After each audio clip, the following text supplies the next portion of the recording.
Alright, we're gonna be playing some Honkai Star Rail today. I've been looking forward to this new update, man. Finally, I get to play it. Okay. Let me go through these messages first. I'm gonna ignore Gallagher, though. Wait, what the hell's going on with Pom Pom? Blackton, help Pom Pom! Pom Pom knows something weird's gone on to the Express. So Pom Pom chasing the engine room. Come and save Pom Pom! Who are you again? Just mess with them. What are you talking about? Pom Pom is Pom Pom, conductor of the Express. Pom Pom broke the comms device during Pom Pom's routine inspection, so Pom Pom had to change the temporary account of Pom Poms.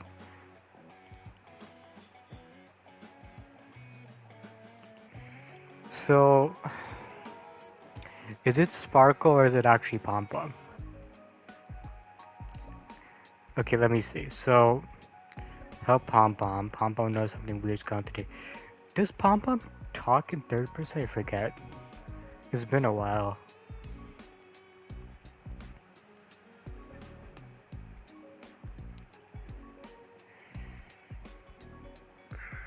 I feel like this response is forced. What are you talking about? Pom Pom's Pom Pom, conductor of the Express. I think he'd actually say something like, "Stop messing around," you know? Like this isn't a joke. I think you're Sparkle. You're messing with me, aren't you? Because you're spamming too many Pom Poms. No one can infiltrate the Express. That's not gonna work. No one can get inside the engine room. Is that true? I don't think that's true. You're spamming too many Pom Poms. I think that's pretty sus. I think. That's way too many Pom Poms. My plan of being loyal to the character ended up backfiring. My mistake. Being exposed so quickly is just embarrassing. I need to prepare properly for the next time we chat. I'll be back when I think of something good. How about you never come back? You know what? Fine, bring it on. This is actually kind of fun, not gonna lie. Aw, you really started to sound like a broken record with that term. How can you call having fun making trouble? Have you never heard the phrase, "a bit of fun a day keeps the masked fool away"? Masked fools prefer to stir up things in life that are inherently boring, making them more wonderful. Alright, I've got things to do. If you don't want me back, I won't come back. Let me know next time you have something fun coming up. Pouty face. Just, no. Okay, well, she didn't even see the message. Who cares? Okay, let's go now with Yukong. I hope it's okay to ask. Do you actually like what you do? Does it align with your dreams? Yeah, I guess. Pretty similar. Quite like my situation right now. Honestly, I never considered now working as a pilot. If my dad saw me now, he might yell at me for being a coward who ran away from the battlefield. I mean, the job market is a battle. That's quite the line. Yeah, let's go with that. A desk job is also a battlefield. Must have been easy to reach this point. Yeah, I'm different from Dad. Must have one wish for my child. It doesn't matter if she's unexceptional. I just hope she's safe and sound. I don't think she's unexceptional. I have no kids, can't relate. I think she already knows the second one, so I'm just gonna, yeah. I don't have a child, so I really wouldn't know. That's right. I'll be talking to you about this a little too soon. You are still young, after all. Some things can only be understood through experience, just like I did. So many years have passed. Okay, so now we can actually do the mission. Oh, I haven't been getting this stuff.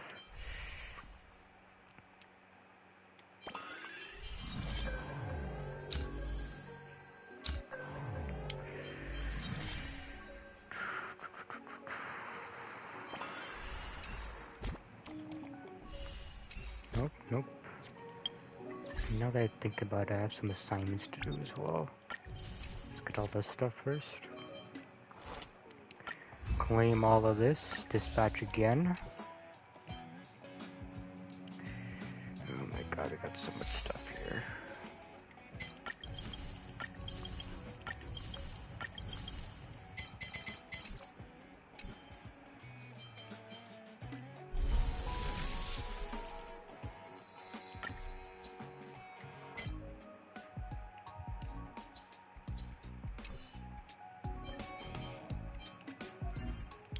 get all this stuff really quickly. Okay, so now, with no interruptions, I keep hitting the wrong thing. There we go. Okay. So where are we going? Oh, it's literally right here. Oh. No, I'm not. Okay. There we go. 12 system hours until Charmony Festival. Penacony's Charmony Festival has entered its countdown phase. Accompanied by Clocky's TikToks. After 12 system hours, this grand celebration will commence with much fanfare. It's nice to meet you, sir. Can I help you? Put the gun down. Everything's gonna be fine. I already told you. We can talk things out. Now listen to Pom Pom. I'm sorry, Fluffy. I really have something urgent to attend to, so I had no choice but to resort to asking this favor of you all. You mean threatening them? It's a nice way to put it. Since you already know what you're doing, I'll also have to remind you of its risks. If he turns into Don Fong, man, you got you got no chance against him. Hey, partner, what's with the hostility? I thought pulling this thing out was just a way of saying hello. Funny way of saying hello. For the last time, state your identity and purpose. He's probably here for Akron, just a guess though. My name's Boot Hill, and I'm a Galaxy Ranger. Huh. So he's also a Galaxy Ranger. A Galaxy Ranger? Or the real deal, at least. You look like you seen a ghost. Did you think we all went extinct? Well, that's the price you pay for being off-grid for too long. The righteous heroes of the hunt would never hijack the Astral Express. Righteous heroes? This guy? Could have fooled me. I ain't hijacked anything. What, chatting with someone while holding the gun is considered a hijacking? I mean, I guess not, but technically, you're trespassing at least.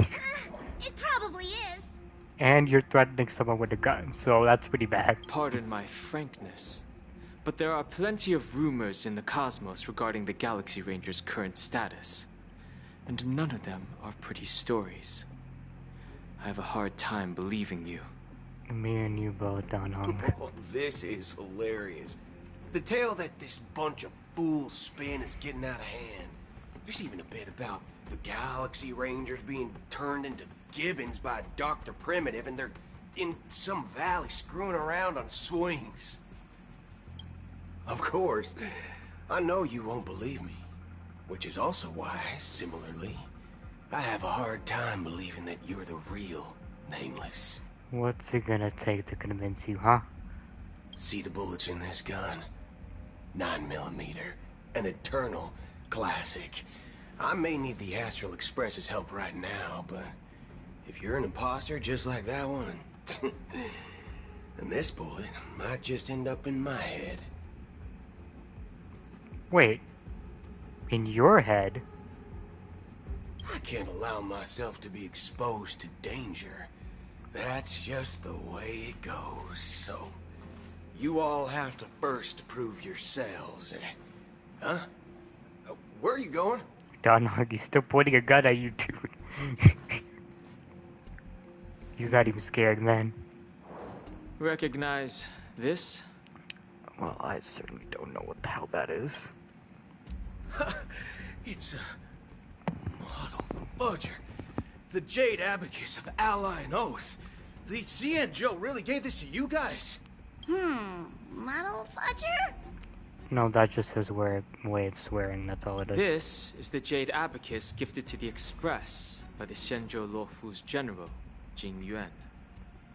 Its presence on board serves as the Xianzhou Alliance's official recognition of the Express. I mean, that's good proof, right?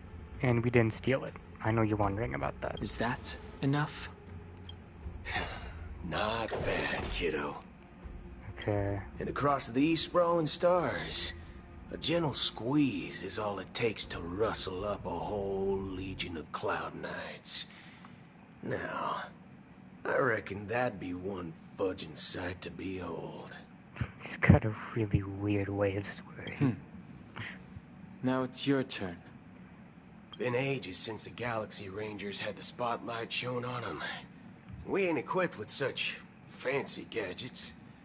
But I've been around the block enough to know the way to handle these types of situations is easy as pie. Situations, huh? Alright then. Feel free to toss any questions my way. Let's see if my answers can't turn your trust. If your gut tells you otherwise, still ain't too late to show me the door. Huh. Getting awfully nice all of a sudden, huh? And why would I play along? Exactly. If I truly am a real Galaxy Ranger, you stand to lose nothing. I don't know about that. You're kind of after Acheron, and we kind of need our lives, so... Alright then. Tell me, what kind of organization are the Galaxy Rangers? Oh, my friend. This question is a hard one. I don't think I can even consider us an organization to begin with. Okay, so I'm guessing mostly everyone operates independently then. That's the idea. Everyone's on their own fated Yeah. path along the hunt, with their own resolute sense of righteousness and not so welcome among such so-called universal values. This reply does not instill trust. It only makes your predicament more precarious. Yeah, that's true. I'm guessing you're gonna ask about some form of shared faith, right? But us Galaxy Rangers don't need that sort of thing. What brings us together is a shared bottom line. Never bully the weak. Never kill the innocent. I like that. These oaths aren't some lofty beliefs, but the fundamental bottom line that one must never cross as a person. As Galaxy Rangers, we strictly adhere to the bottom line. When someone crosses them, the hunt's vengeance will surely come knocking. And in this moment, the other crucial meaning of bottom line comes into play. As long as you don't cross it, you're free to do whatever you please. You catch my drift? Second question. Why do you seek trouble with the Astral Express? Nah, I don't think that was his intention. I already said that I seek no trouble. I must go to Penacony for a matter. But I don't have an invite. And I can't even enter the family's hotel doors. If only I could borrow the Nameless's identity. The entire cosmos knows you're guests of the family. Aren't the Galaxy Rangers also esteemed guests? No, they're not. Oh, you've hit the nail on the head. This is why I'm here. If I tell you, the Rangers are pursuing an imposter. Son of a nice lady posing as one of us. She's on Penacony right now.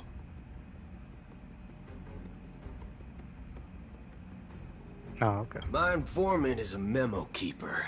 She's the same as all mimetic organisms, appearing one moment and gone the next. Ugh, she scares the fudge out of me. Still, she gave me some vital info. That Galaxy Ranger imposter. Who is it? Oh, I know who it Is is. that the third question? Is it a hard question? It isn't. Just that you might not believe me. That person calls herself Acheron. And according to our informant, she could be an emanator of nihility. That's impossible. That's what I said. Don't worry. When I first received the news, I had the exact same reaction as you. IX never gives anyone so much as a first glance, and that's perfectly normal. What reason would they have to bequeath strength unto mortals? Then you must know that emanators can also conceal their own identities, which, for many people, it's better that way.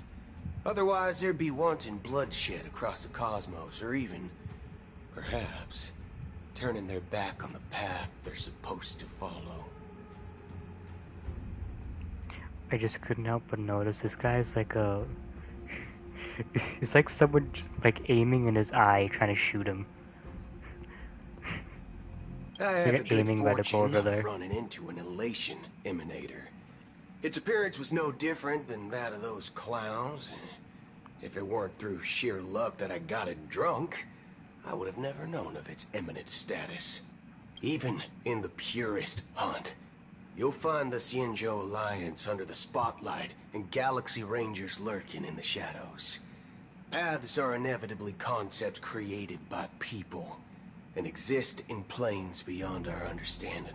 To reckon that nihility emanators don't exist, well, maybe we just ain't nihilistic enough. You got a good point. So, do you understand now? No, they're companions not. are in danger, and it's pretty harrowing. If you don't want to believe me, you'd best send a message to them. But I'd advise you to move fast. We don't know what's happening in the dreamscape or how much of what the memo keeper said is true. And that Acheron, who knows what she intends to do. She's not a bad person, I think.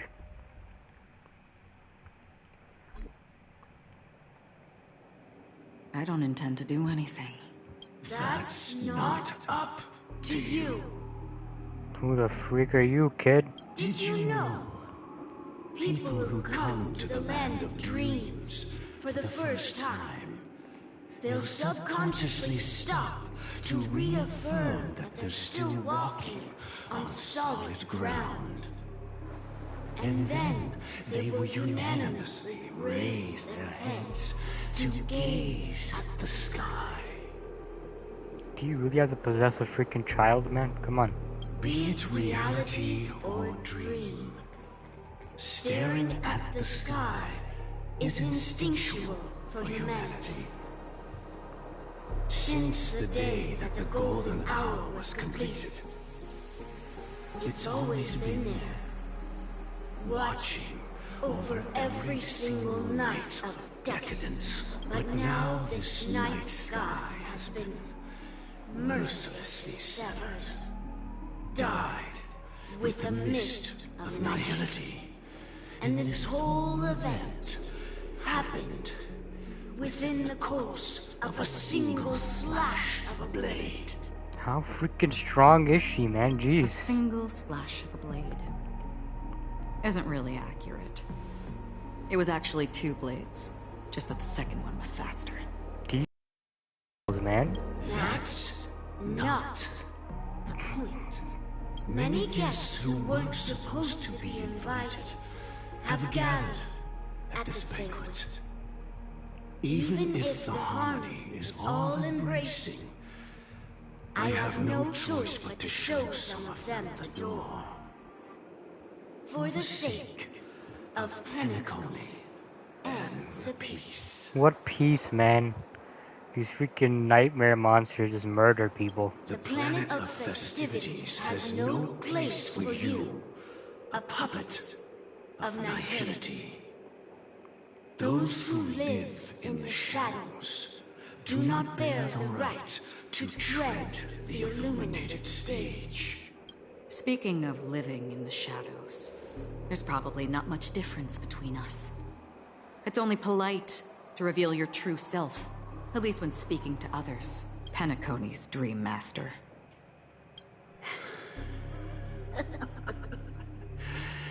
That's just another reason that you can't stay. That's probably the only reason why she can't stay. Whether you believe it or not, this is the real me. We are one.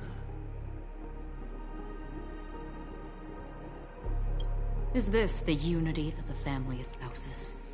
Oh god, that is terrible. My mortal shell has long since dissipated. The Oak family's 107,336 offspring are now my eyes, That's a lot. ears, and mouths, spreading joy across dreams when required. And in times of essential need, exiling evil from this haven in my stead. From the sound of it, it seems like you're asking me to leave, Penacony. Yes, that's what that's what I've been telling you for the past few minutes, Devin. I am glad that you're an understanding one. Alas, I'm not asking. Oh, what a surprise. If you think you can.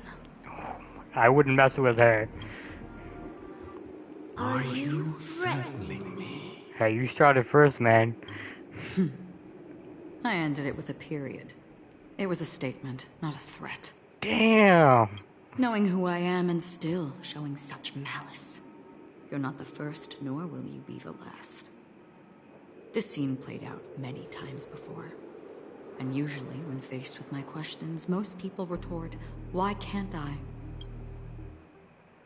The result has invariably been that they can't. You are confident.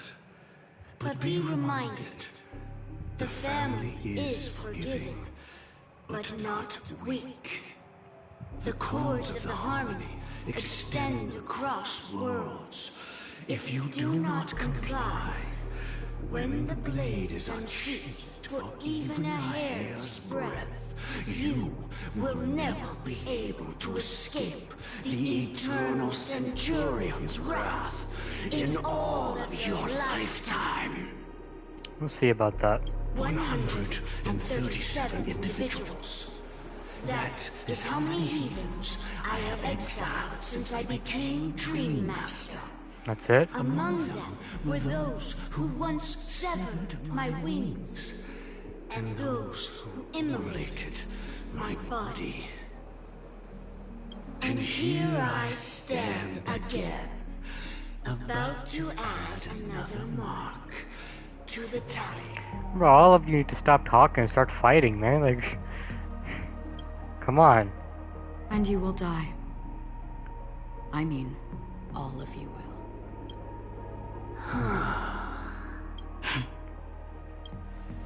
But that won't come to pass. What? I'll do as you ask. Huh? I'll leave. Wait, what? Wait. This is not what I expected. What? Wise choice. She's just gonna leave, huh? That's it. I wasn't aware there was a choice. To you, that surely is the only option. Please bear in mind, you and Penacony are of different worlds. Those born on the far bank cannot seek solace across the river. Leave and never return. The radiance of the planet of festivities is overwhelmingly bright, luring in tricksters, wrongdoers, and criminals. But even the harmony itself will never welcome the self-annihilator of nihility. And even more so, when this self-annihilator heralds the destruction of everything. Your strength is obviously a gift of the sleeping and shapeless, immeasurable and fathomless, like a tributary spawned from the abyss that brings death and sin to all. Damn, you don't gotta insult her like that, man. Calm down. Akira, a befitting name. Take it from someone on the other side of your so-called river. You know better than I do that Penacony has already deviated from the harmony. Oh, yeah. Whatever your intentions may be, I foresee only one outcome. Destruction? I can see it. Its future holds nothing but nihility. Okay, that works as well. Just like all the worlds that have drowned in their shadow. Wait. Robin? Wasn't she dead? Attention, please. The unusual event that occurred moments ago was due to a technical malfunction at Clock Studios theme park. The family has promptly responded to secure the area, and we're happy to report that there have been no injuries.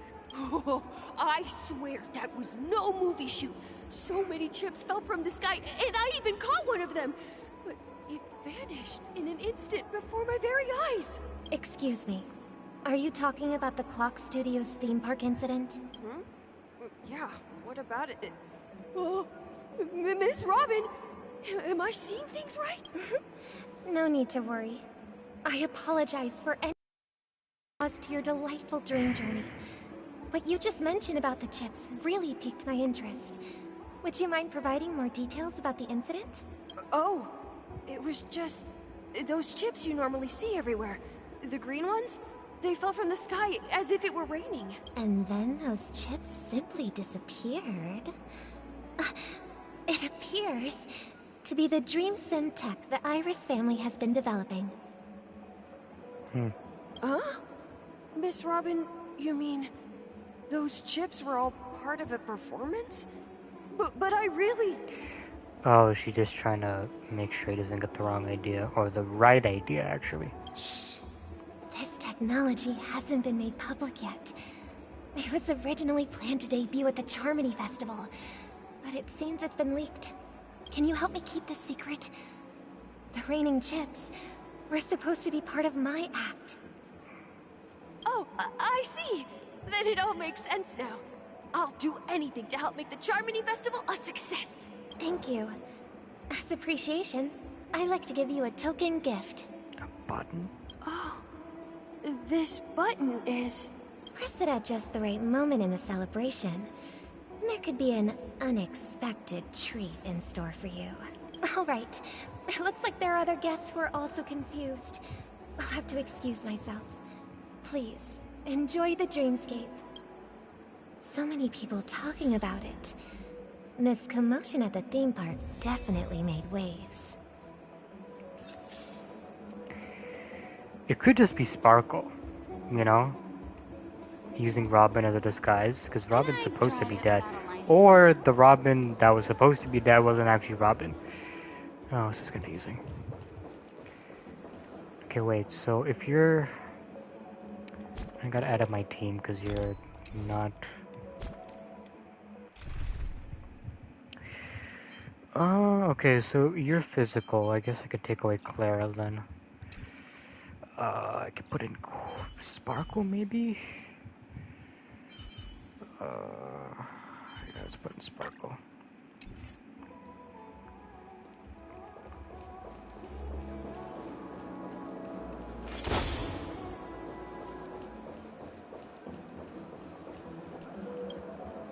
The family promised they would protect the guests within the dreamscape, but I witnessed a group of organic life forms making their way to the theme park.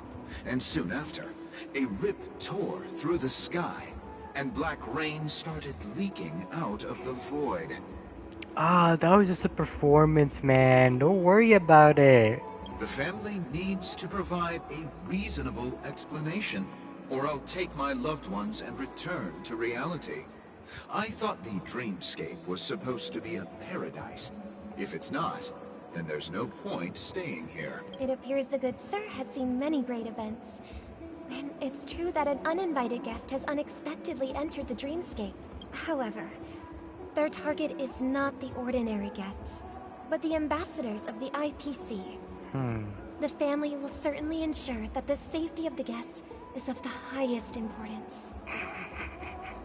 Miss Robin, I know the Bloodhound family has already sealed off the theme park and has control over the situation, but it won't resolve the problem. Oh, trust me, man. Everything's under control. Miss Robin's telling you that, isn't she? Come on.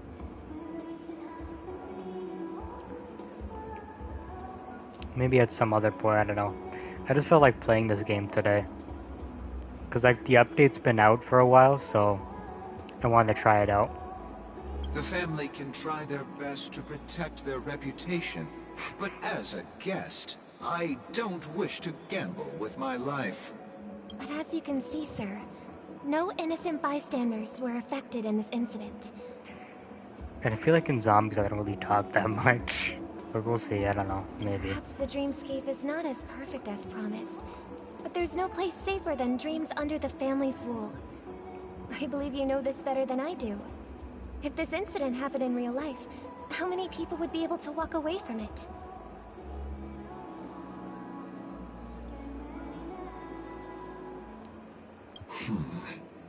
I could stay here, but keep in mind, guests come to Penacony to enjoy the dreamscapes. They do not wish to be entangled in a conflict between the family and the IPC, so let's not have any more unnecessary incidents. Of course. With the Charmony Festival about to commence, we will spare no effort in our preparations. Rest assured. To express our apologies, the family has arranged this gift for the guests. Thank you for understanding.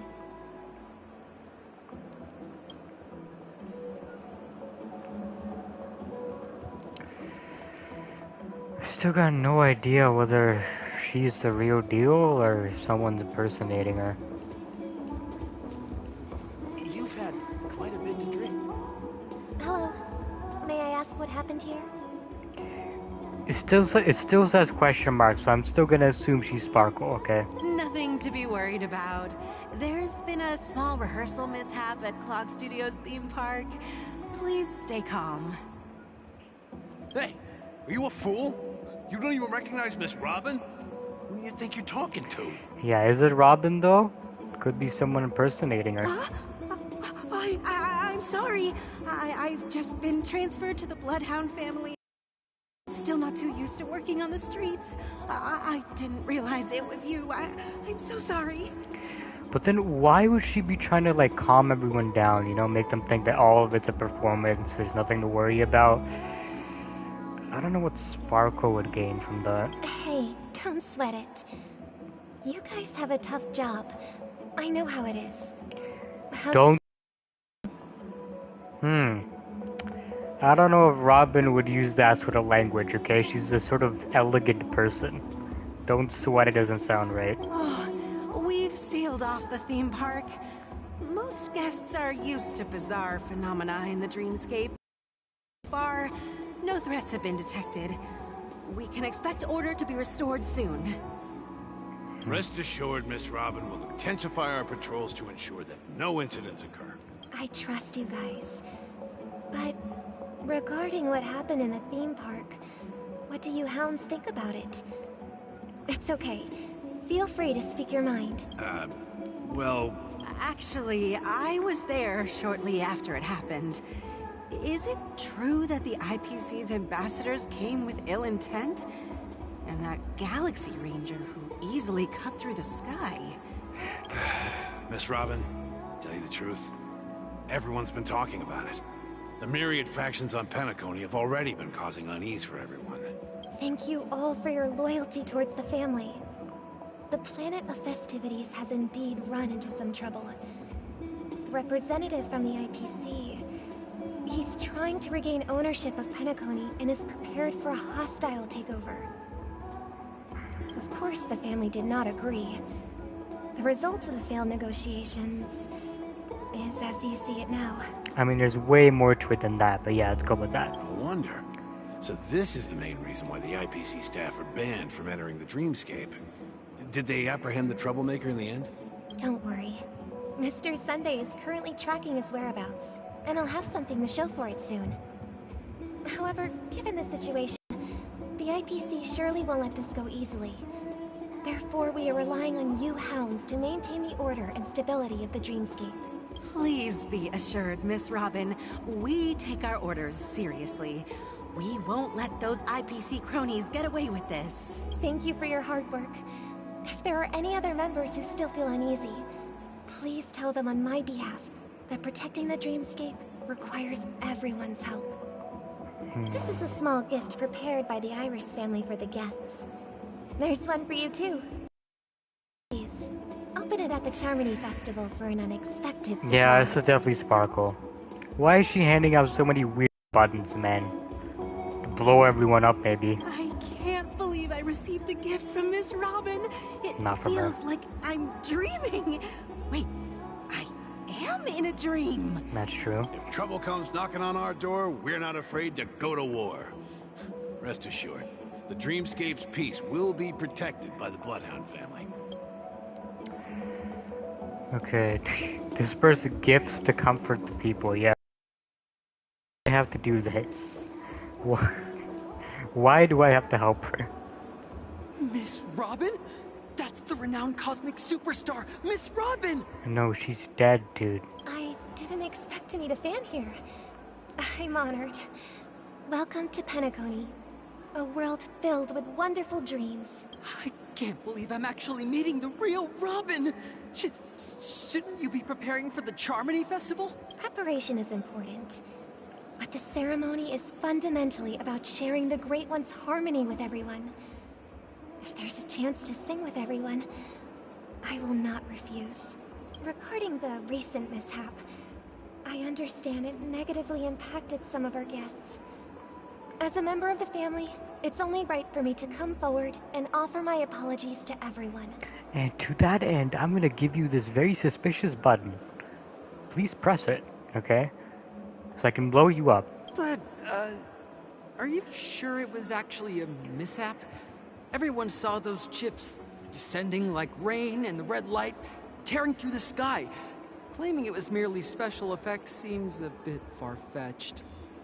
At least this guy's got a brain. Plus, I met that generous gentleman.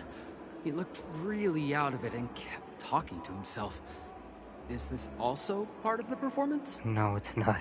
Everyone, please do not be. Everyone? I believe that the Who's family everyone? will give everyone a satisfactory answer in due time. There's one guy in front of you. Even if you say so, Miss Robin, it's hard to believe. Some people just never listen, do they? Yep, there she is. Ending. She's Just coming goes out. on and on. I'm getting really tired of this. And why- Miss Robin? It's not Robin, damn it. Still, I suppose I should keep on helping everyone. I am the epitome of joy, kindness, and goodness, after all. Bruh, she's a complete opposite of Sparkle, man. You can't do this. Even he's getting confused. He's like, who is this girl? Huh? What was I just doing? Oh. And, who might you be, miss? And now you just made him forget. Okay. Here, take this, little guest. This gift has been specially prepared for you by the family. See, isn't that a lot easier? Make sure to take good care of it until the opening of the Charmony Festival.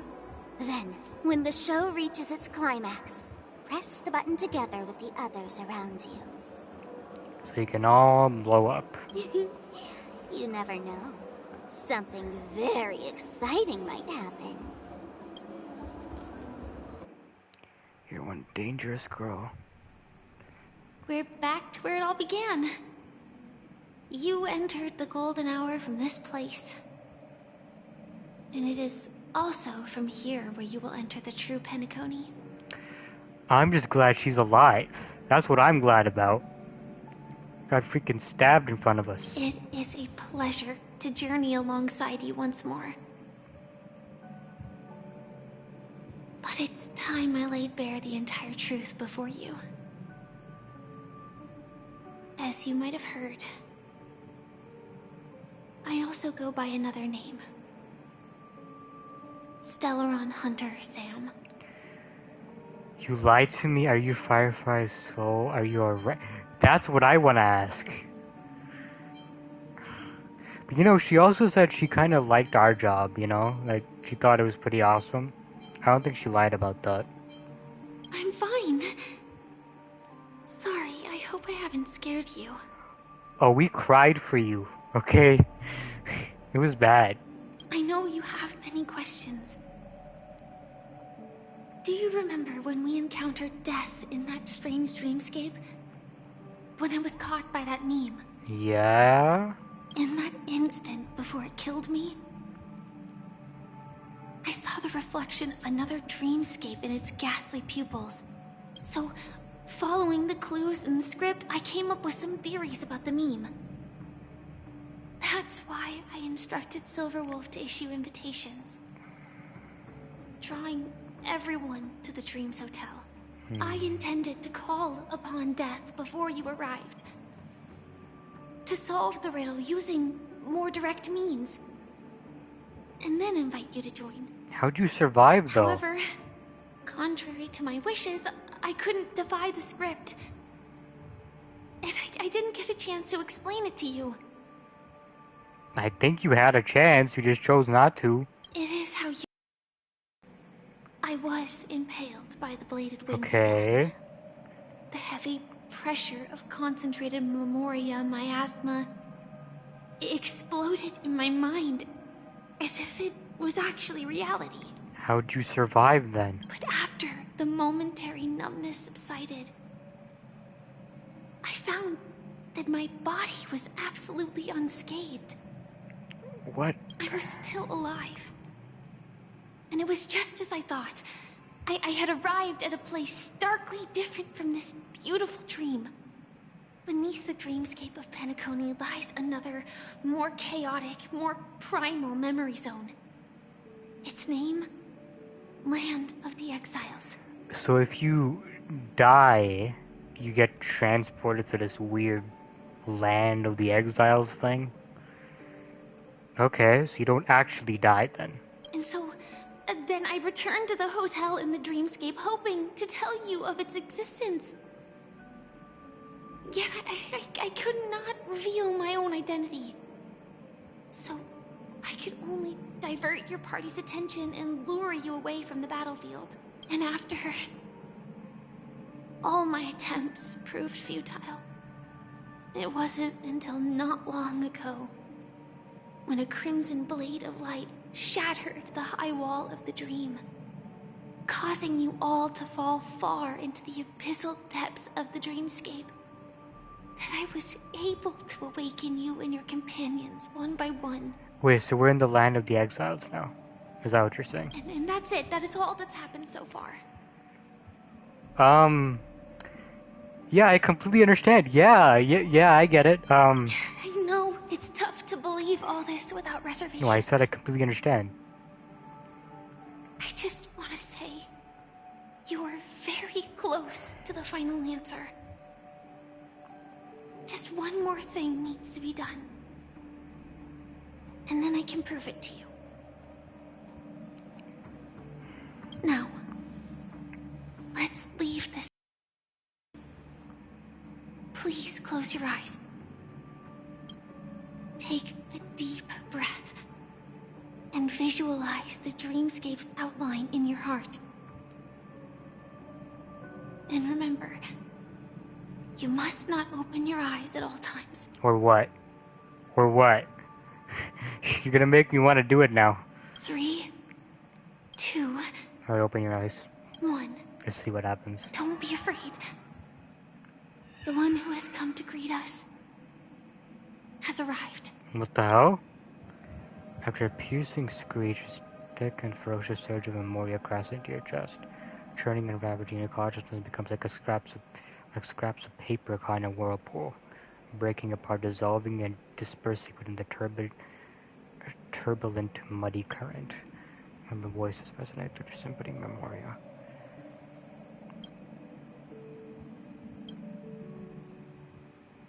I never knew you could do this. Do you have a driver's license? I highly doubt Blade has a driver's license. I do. No way, really? That is... surprising. Yeah, that is surprising. I thought this guy only cared about killing people. Why? Because this is Japella, the city of sins? The city of sin? No, it's nothing. I'm just thinking that you haven't slept in 20 system hours. Are you sure you're okay? And he's driving like that. Yeah, that's safe. I'm fine. I'll survive. Same goes for you. I'm not so sure about that. Slow down a bit. Infiltration is over. Feel free to activate Sam anytime you like. There's still some time before the next part of the script unfolds. Let me stay a little longer in this body.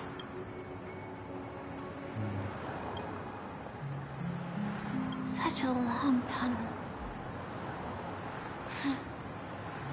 Didn't feel this long when I set off. In half a system hour, it will lead us to Kafka. And then comes the downfall of the Japella Brotherhood. The Japella Brotherhood? Is that also part of the script? Everything is, obviously. It's in your script, too. Sorry. I didn't notice. Their destiny won't change just because of your selective ignorance. I told you before. It's a bad habit. What about you, then? Is this the moment you finally find the death you've been looking for? As always, it's a blank slate. It's not on this planet. Why the sudden inquiry? Because I'm currently in a car with a sleep-deprived driver. I just want to get there in one piece. Exactly. This car has full self-driving capabilities.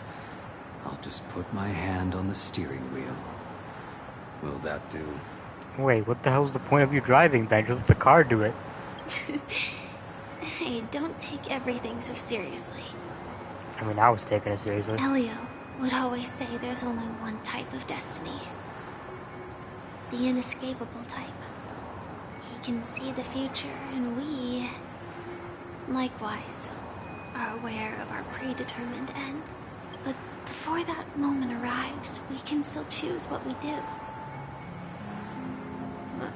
We all have the... After today, Japella's name will disappear from cosmic history. And the Everflame Mansion will take its place. Oh. In the not-too-distant future, you'll receive an invitation. They knew all of this, man. Oh my god. That's your next stop. Land of the Dreams. Penacony. I hope you find whatever you seek there. Be it answers or salvation.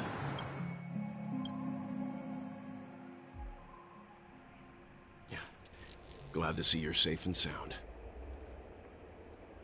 Wait. You're here too? Close your eyes. This is the answer.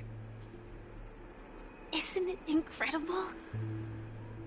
The monster that we have always known as Death is actually the guardian of the land of the exiles. Okay. It abides by a certain rule. Abducting people from their dreams and bringing them here. The question that has been perplexing us, does death really exist in the dreamscape, appears to be a cognitive trap. It was laid by those orchestrating events from the shadows to cover up the truth behind the disappearances and the existence of this fortress known as Dreamflux Reef. Okay. Every emergence of that meme is related to the Watchmaker.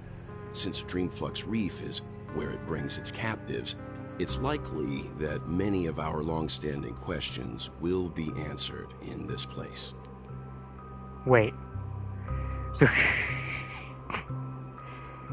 basically, she had us killed by the death monster and brought us here. That's why she told us to close our eyes, because we didn't want to see us getting stabbed in the back. The atmosphere is starkly different from the beautiful dream. There are no regulators here like the family. And they all look like they're mildly dazed. So this is what they wanted to hide, huh? But from the whispers of the residents, they've heard a familiar name. Gallagher. Oh yeah, that dude. It's that man again. Always in the right place at the right time. Though that does save us the trouble of looking for him. Himiko and March have already made a move. Get ready. We're about to set off. Yes, sir. Let's go. The real dreamscape, the land of the exiles. Before we go, should we speak to everyone first? Oh, we got the trial that we gotta do as well. I'm not gonna do that now, because if I do, I'll have to upgrade my characters as well. Yeah, I'm not gonna do that. It's fine. We can just do that later. I'm really sorry for waiting until now to tell you everything. Well, as long as you've told us now. Why couldn't you reveal? Yeah, why couldn't you do that? 2 reasons. Firstly, the script. Oh, screw the script, man. In the future that Elio saw, Sam and the Astral Express's confrontation was inevitable. I tried to break the shackles of the prophecy, but this is as far as I could go. That aside, there were also my personal motives. I wished to travel with you as Firefly, and not Sam. It's fine, and don't take it personally. Thank you. Do Stellar Hunters also want a piece of the legacy? Elio only gave me one instruction. Allow the Astral Express to pursue the Grand Legacy. It means that the Watchmaker's legacy holds great significance to trailblazing. And to you. Elio's scripts used to revolve and expand around certain specific Stellarons. But with your appearance, this condition has apparently ceased to be appropriate. Perhaps he also saw the impossible in the future.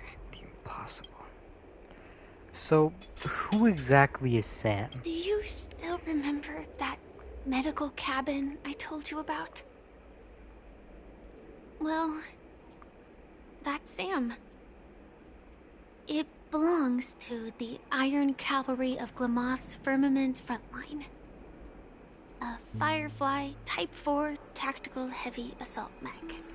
That's quite the big name. It is the cradle of my vitality. And the meaning of my birth. Let's see.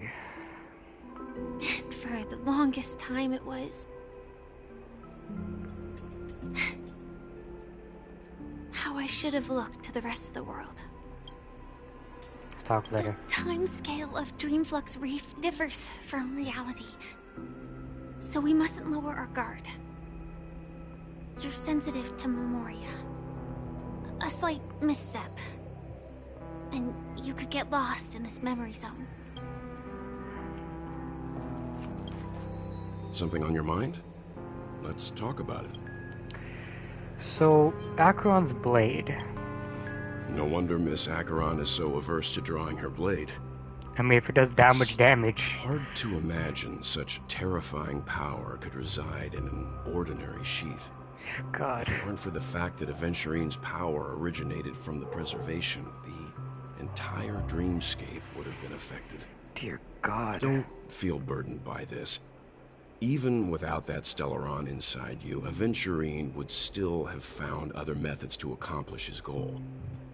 Let's just believe in Miss Acheron. And given her prowess, I don't think we've got anything to worry about. So what's your thoughts on Gallagher? During your investigation, he shared a vital piece of information. Mikhail, the former watchmaker who collaborated with the family to construct the Penacony we're familiar with today, had a falling out with the family for specific reasons. But this is precisely where the problem lies. You were clearly investigating a murder, so then why, as a security officer, is he changing the subject to talk about his past with the watchmaker? You know, that was actually a big red flag. I should have noticed it. And now, with Firefly mentioning his name again, it's hard not to be suspicious. Regarding Firefly and the crew. Before we found you, she'd already revealed her Stellaron Hunter identity and shared a lot of information. Who would have thought that the Molten Knight's true identity was actually a young girl? For her, this is a secret that she cannot allow others to know. That being the case, I think we can believe she's willing to cooperate.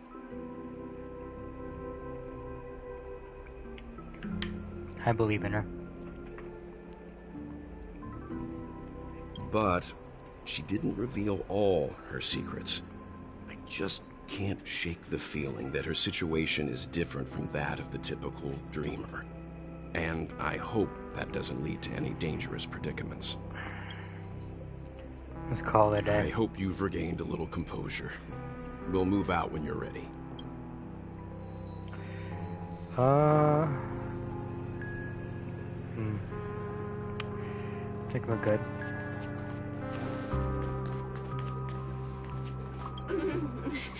Welcome. Keep going straight down She's this out of alley, it. and it'll lead to an elevator. It'll take us to the center of the land of the exiles. Yeah, I see you. Get out of here.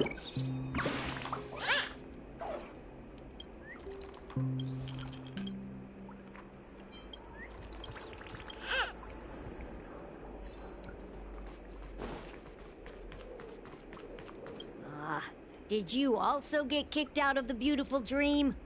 I want to go back. But then I don't want to go back. So what do you want then? Tell me what I should do. I don't know what to do. Okay, he's got no idea what to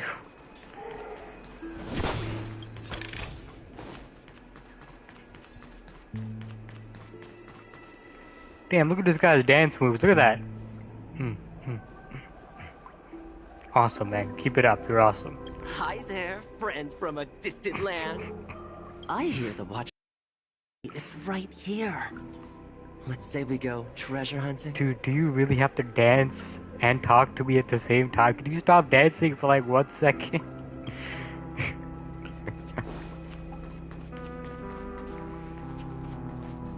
Who's this kid? If I quit drinking, will she come back? You're a kid. Stop drinking, man. What are you doing?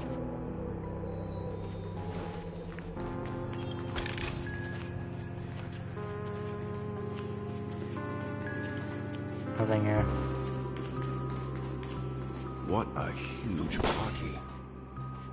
Looks like the watchmaker also left his mark on Dreamflux Reef. Looks creepy.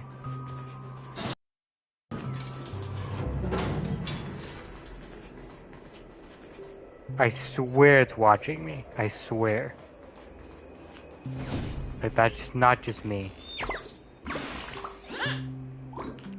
That scare you, Chirp? All the birds were eaten by the gigantic Clocky. Guess why I'm still here, Chirp? You're a ghost. Wrong guess, it's because Clocky doesn't eat birds, so just pulling your leg. Very funny.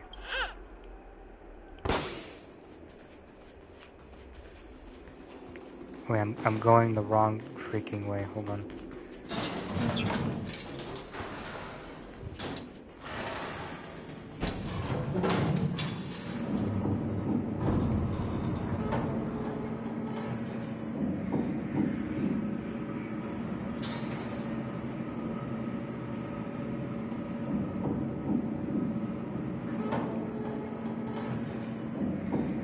Wait, I could have been investigating something there. Damn, missed it. Unbelievable. To think there's a settlement of this size within the Dreamscape. And all beyond the family's reach.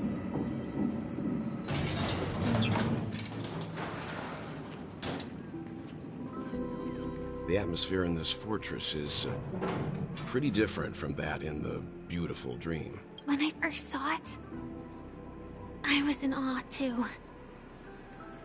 The sky here, it's like a reflection of the 12 dreamscapes. What's even more bizarre is that this place is also separated into trade and residential areas. The layout may be simple, but the facilities are very comprehensive. It seems that there are quite a number of people living here. I wonder how they felt. They get stabbed by this freaky monster-looking thing, and they wake up like, wait, I'm alive? Where am I? Am I in heaven? Like, they'd be so shocked, man. Though both dreamscapes have distinct styles, the architectural designs are quite similar. Works of the same hand, perhaps. Hard not to speculate on the connection. But there's no point in overthinking things. Let's meet up with Himiko and the others first. Take a right turn at the end of this road and you'll reach the trade district. There are more people there. And Perhaps someone knows where she is. Not coming with us? Yeah, where you going? The Astral Express likely needs room for some internal deliberation. In the meantime, I'll try and locate Gallagher. Well, don't disappear now, alright? Sure. Let's reconnect later. Letting her go was the right decision.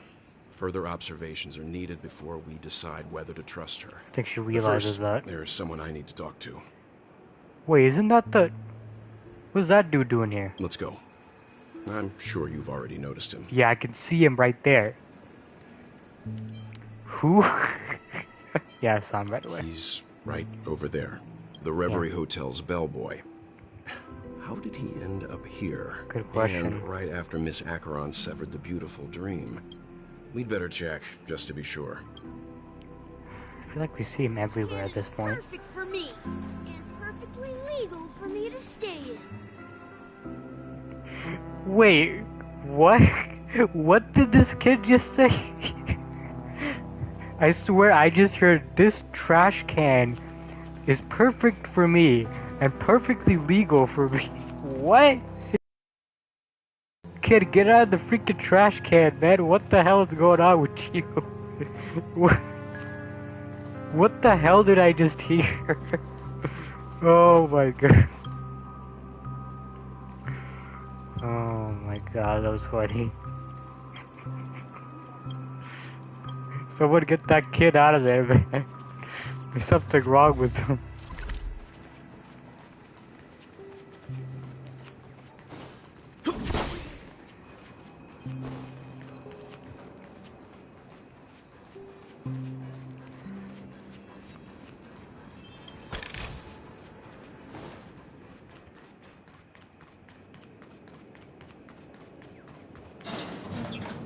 Okay, what's this guy doing here? Huh? You were the guest from before. We meet again! And a new friend. Forgot to introduce myself. I'm the hotel's bellboy, Misha. Hello, Misha. I'm Welt. We met in a dream. Oh. And who might this be? Wait, you can see him? Oh. Tick-tock! Old friend and new friend!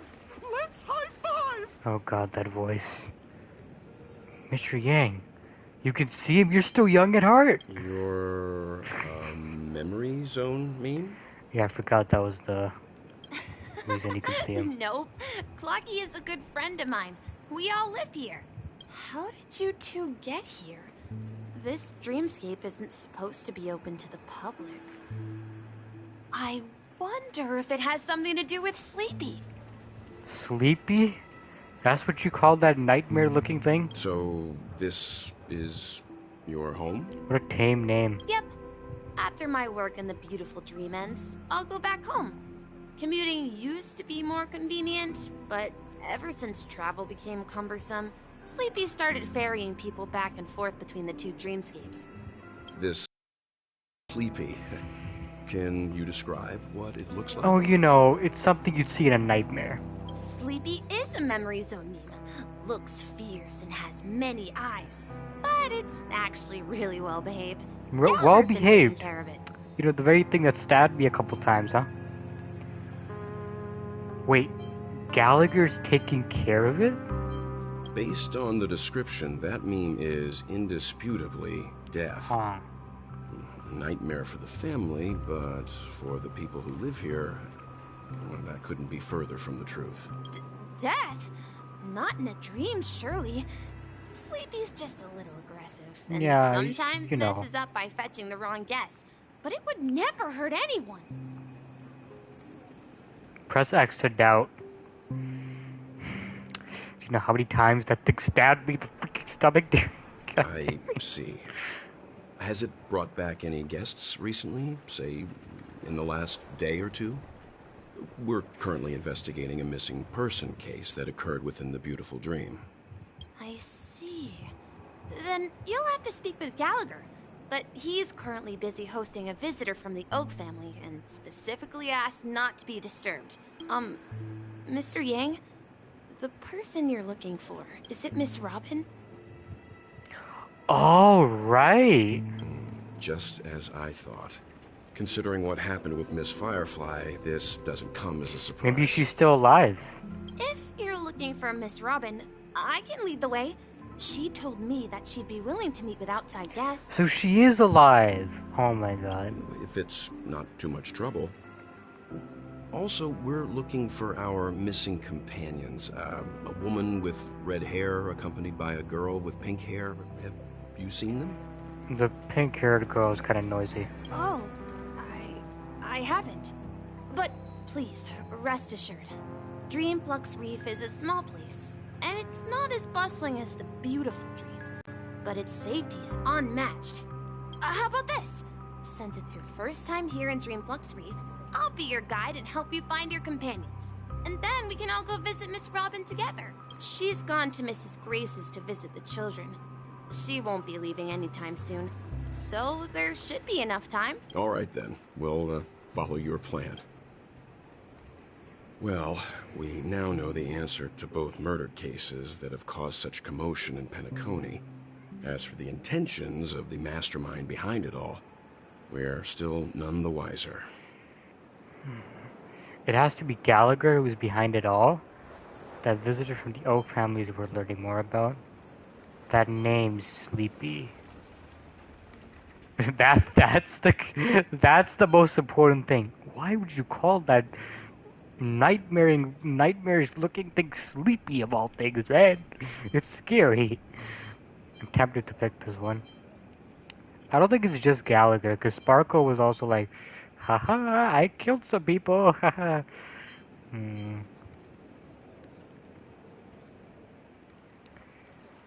Like, he probably killed a bunch of the normal folk, but... Yes, and I believe their relationship with Gallagher may run deep. Why else would they be so clandestine about their discussion? Regardless, we have to find Gallagher. Now we do. Say, you mentioned before that you saw Clocky that only you could see, right? Nah, you can see him as well, because you're a child at heart, aren't you? Yep, he's right here. He was at Misha at that time. You also saw him, Mr. Yang. I can't shake off this strange feeling. Am I really still so young at heart? Of course! You can see Clocky, so that's it.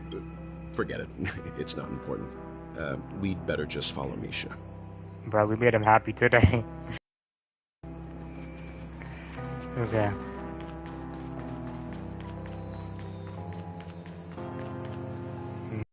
And look! From here, you can see the most spectacular view of Dreamflux Reef. A black hole?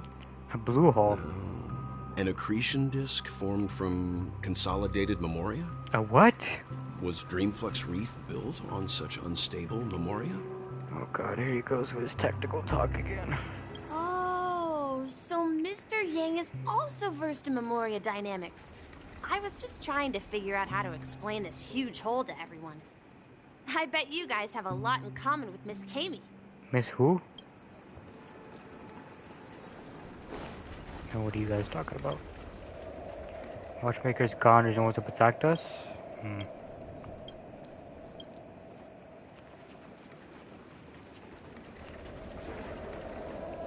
That was the bird dude.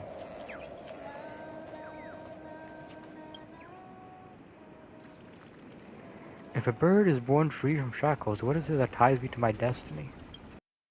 This line should be sung gently like stars slowly lighting up in the night sky. And the gentle tone of Harmony's familiar melody seems to take on a whole new meaning. She notices your arrival, she smiles and nods her head to greet you. The pure white petals fly into the distance.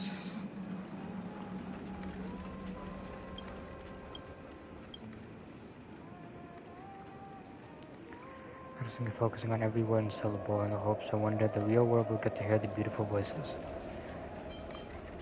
Thank you for your hard work. My hard work is nothing really, it's the hard work of everyone in Dreamscape that has allowed these poor children to receive an opportunity to be educated. Dreamscape may be virtual, but this virtual space has given us the opportunity to traverse distance and come together. Activate clockwork. Wait, why would I want to change her mood? She's happy. Just make you calm. Art can allow people to better face the various challenges of life. I've had to work with other related teachers to put together a more systematic syllabus. Youngster, what kind of subjects do you think children are interested in? Maybe they should be taught something according to their individual skills. You may have a point. Children have different talents. The train number is so understaffed it cannot find any more teachers. I hear that the mission of the Intelligentsia Guild has always been to spread knowledge. Maybe I should contact them. Thank you for your thoughts. Sure. Anytime.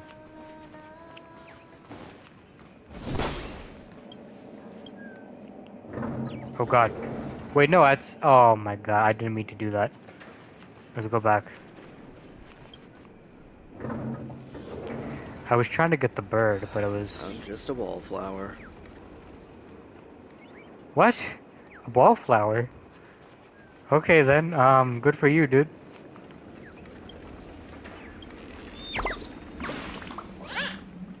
And you guessed, we need to get tickets from me if you're getting to the next stop. Let's see, ticketing device, where's my ticketing device? Looks broken, Chirp. I've already been there a couple times, truly incompetent birdie, Chirp. 1 second thought wasting a birdie's youth on this place simply isn't worth it, Chirp. Remember Mr. Signpost the ticket. You best ask them. Original bird. Punch it now. Now slip back to the great tree and take a nap. Yeah, you do that.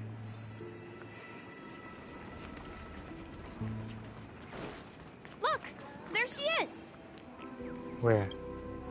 My calculations are finally done. Oh. In another 10 system hours, the above dream will swallow the dream below. My hypothesis was correct. This place will cease to exist as the dream devours everything. That doesn't sound good. Who are you all, and why haven't you left yet? This place is about to disappear. Then why aren't you leaving, huh? I'm Kami, a dreamscape surveyor specializing in Memoria dynamics. And this is my life's work that I'm researching. See that huge gaping hole? It was just a narrow rift many years ago, but now it's grown into a giant hole. The surrounding Memoria has been flowing towards the other end of the hole at a constant velocity, slowly but surely. But the scary part is, according to my calculations, the flow rate of Memoria has recently changed, and it's faster than ever before. It's almost as if something is sucking it in from the other side. By constantly improving upon Madame Rosalina's Memoria measurement method, I've finally obtained accurate results. Look, I don't know what gibberish you're talking about, lady. After 10 system hours, the Dreamflux Reef will cease to exist. Just like the melting of glaciers, everything will crumble and disintegrate. The dreams on that side of the void will fuse into one. I mean, it doesn't look like you're panicking, to be honest. You're just saying it. Don't worry. This sort of thing has happened many times before. Miss Kami is a person. She's just a bit lost in her own world. Right. She's wrong soon enough. She's right there. You don't say. There was something else that piqued my interest. Who is Madame Rosalina? Oh, do you know her too? Or are you also a fan of Memoria dynamics? We're very interested in Madame Rosalina's achievements. Could you tell us a little more about them? Whatever you say. Why, of course! She's an excellent scholar of Memoria dynamics, and the first person to apply Memoria rate measurement methodology on interstellar travelers. I don't know what the hell that is. Regrettably, due to the presence of the Garden of Recollection, ordinary people don't pay much attention to the nature of Memoria. She departed this world without much fame, leaving only a few thin journals behind. I came to Penacony to learn more about my idol, and went to great lengths to seek out Dreamflux Reef, all because this is her final resting place. Prodigies always meet their demise prematurely. If only Madame Rosalina had more time, she would have discovered a way to reverse the flow of Memoria. Okay, how does she know about Dreamflux Reef? Isn't it supposed to be like a secret or something? I felt it. The source is in the Golden Hour. There is a certain anomalous presence stirring the currents of the memory zone. I must uncover more concrete proof. I must convince everyone. Does the name Madame Rosalina sound familiar to you?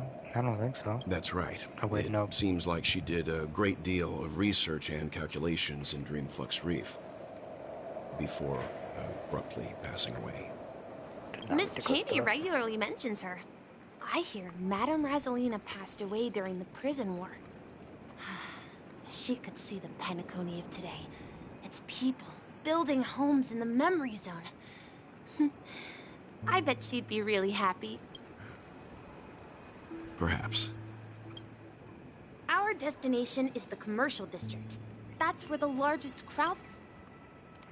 I did not mean to interrupt you, that's my bad. No, dude, I don't care what you're talking about. No, I don't care. I just wanted this chest, that's all I wanted.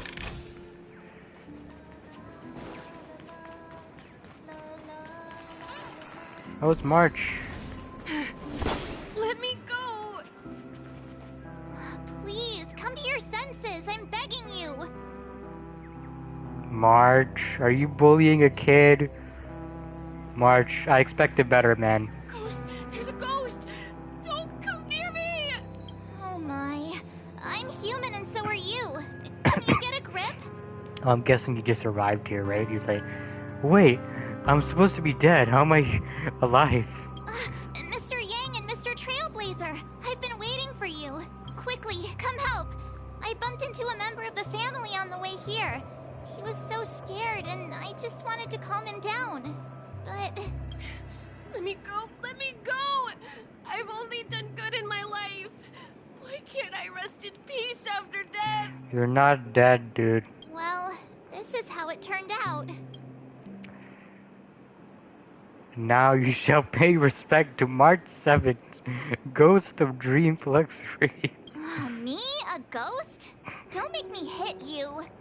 He thinks he's dead. Although, when I first fell in, I also thought the same. Yeah, it's only natural to be confused. Dear guest, this is not the afterlife. This is Dreamflux Reef. That's right. Did you hear that? Repeat after me. Dreamflux Reef. You're talking to someone invisible. If I'm Hey, not what? dead, Invisible? what am I? I shouldn't have pushed my luck and tried sleeping in my dream. Curiosity kills the Papeshi. Wait, he was sleeping in his... What's wrong with sleeping in dreams, man? Stop asking! You'll alert the monsters. All the dead are right here. All of them. I mean, you know, I've always wanted to try that myself. Sleeping in a dream? How'd that go? You're not talking about the memory zone meme, are you? Don't say that name! It's all your fault. They're coming! Oh god, this man's lost it. Wait, what the hell? Wait, he was speaking the truth. Oh shoot. Okay, did not expect this. Scratch. Yeah, you're gonna have to do better than that, dude. Yeah. Not bad. Tough luck running into me. Oh boy, whoa. It's been a while. Phew! Say bye to Try breathing. hard. Watch this awesome move.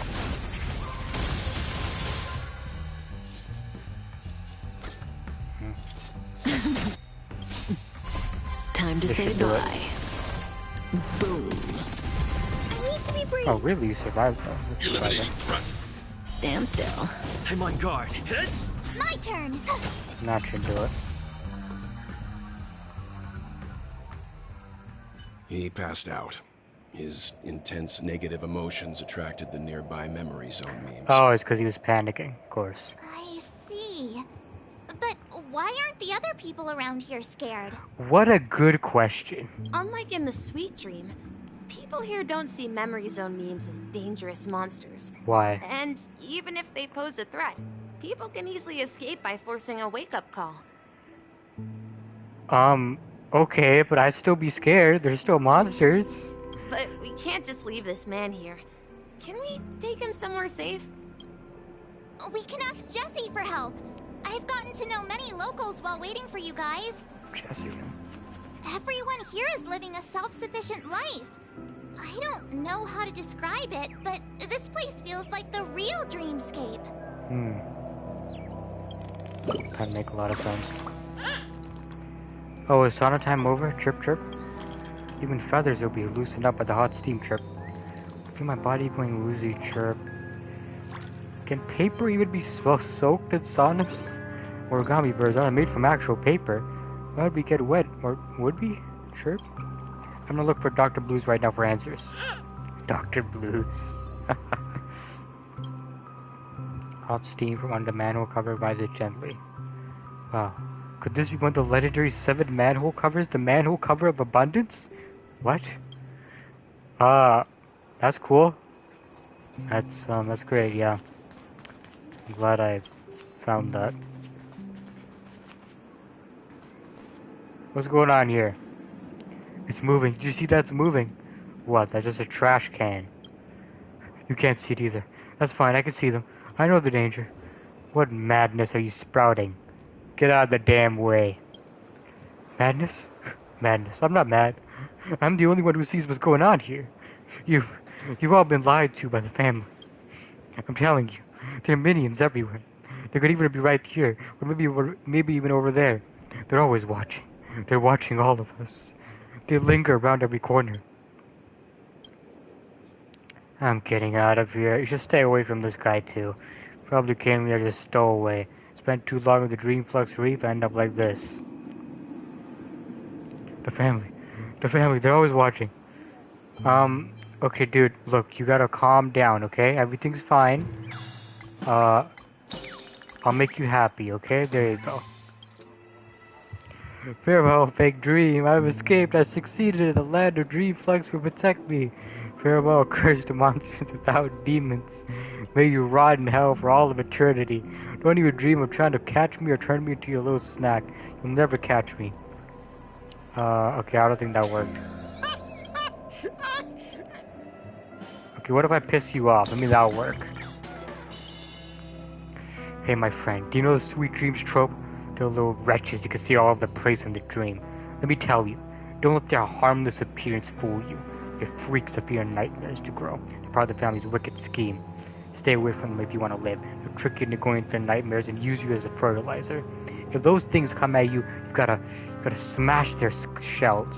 Beat the hell out of them. Grind them into paste and burn them to ash. Damn, dude. We have to save Penacony.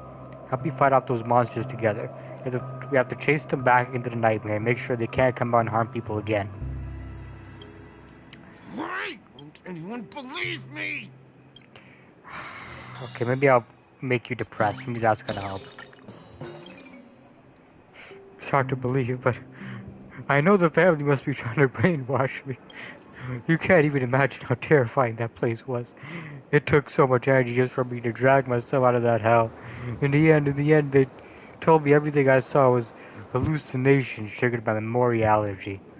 Not long after, they sent people to come and look after me. These people said something completely different. They said that strange dreamscape was just a normal recycling center for negative emotions. Isn't this just a contradiction? I feel like they try to fool me. They must be cooking up some huge conspiracy. I was gonna take this information public, but they put me under house arrest and enabled treatment. They plan to erase my damn memory. Fortunately, I escaped to the land of Dreamflux.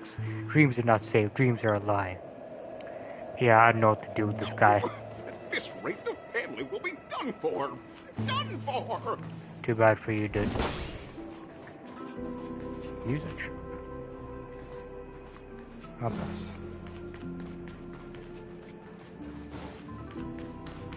Let's see how you handle a stroke of genius like this. Are you a newbie? I haven't seen you around the Dreamflux. What's your name? Where'd you come from? Why are you here? Don't try anything funny. Have you not heard of the Great Galactic Baseballer? Come on, man. I got a great name. No, what the hell's that? Oh, come on. That hurts. That hurts, man. I've heard of Galaxy Rangers, Street Lamp Man, Trash Can Man. Oh, I know about that guy, man. Even Billboard Man. Okay. Never heard of this baseballer. You're just making this up? Nah, man, I'm the galactic baseballer. Got this baseball bat. I know dreams are full of random objects, but I've never seen a baseball bat before. Oh, I'll show you my baseball bat. Alright, it's not gonna end well. Alright, I guess I could tell you you're not someone the family sent here. Okay. My name's Cola. I'm Interstellar Cowgirl. You up for a chat? What do you want to talk about? Do you know how to cook pepper steak? That's some kind of Pentaconian joke? Why would you ask that? My straight response is no. I don't even know what the hell that is. I don't know either. I don't know why I asked. Have I met you before? Have you? I don't remember you at all. Say, I wasn't on a wanted poster, was I? If you were, I got this baseball bat, right? Think quickly. It's very important. I think I saw you in a billboard. A billboard? Like the ones in the Golden Hour that chase after people? How would I be on a billboard? It's not possible. There's no way. So, why are you here in the dream? Yeah. It's a long story. Much like the majority of people here, I blacked out and woke up here. Although I entered the dreamscape a little differently than most people do, guests like you come in through the hotel, right? I didn't. I used a custom tallying device. Getting in was easy enough. When I realized I could never leave this unfortunate dream, I just had to accept my fate. You could live in the Jewelite Pavilion. Are you joking? That place is so serious and strict that I end up going insane there. I think the Dreamflux Reef suits me best. Free, peaceful, free of trouble. It's refreshing. Okay, I gotta go. Alright, Jesse. Evening, Jesse. Is it evening? Yeah, I can't tell what part of the day it is. Welcome, Miss March. Who might these be? These two are my friends. As for the man lying on the ground, he's a scaredy cat who fainted from fright. I see. Another poor guy who accidentally ended up here. I'll take care of him. There have been a lot of new faces lately. Things must be tough in the beautiful dream. The few remaining havens of freedom in Asdana will soon face trouble. Asdana. Do such things often happen here? Not really, but they're becoming more frequent now. Guess it's one of the signs of the Sweet Dreams collapse. This man has had quite the shock. Could you help me find a Halovian lady, March? Her songs can heal mental wounds. A Halovian lady? That must be Robin. She's also here in Dreamflux Reef. Huh? Robin? But I thought she... Nope, she's not dead. Oh, right. If Firefly is here safe and sound, then it means Robin must be okay too. Misha is about to take us to her to find out what happened. But before that, let's meet up with Himiko. You were with her earlier, right? We met some stowaways in the residential area. Most of them came from neighboring star systems. I heard that places like Dreamflux Reef are scattered throughout the memory zone of Asdana, like islands in the ocean. They existed before the family arrived. I also heard that when Dreamflux Reef took shape, it was the center of all dreamscapes in Penacony. If that's true, it's no wonder there are so many similarities between this place and the Sweet Dream. Himiko must be gathering information. Let's hurry up and get going. Okay, off we go. Hey, child. Are you old enough to drink? I don't think you are. What you doing, man? This ain't right. What's this bartender thinking? I mean, I guess it's the dream. It's not even real life, so I guess they can do what they want. You couldn't hold your liquor. Tried to warn you, too.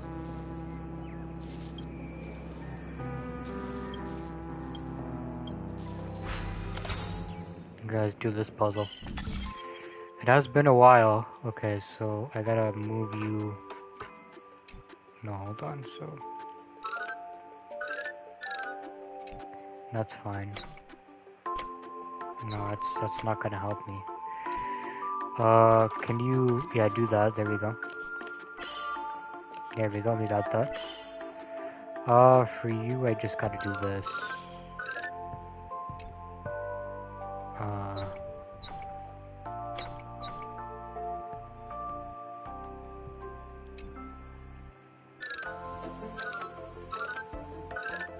No, it's gotta be that, because what else could it be, right? Yeah. Okay, I think that's the last one, so we gotta go back.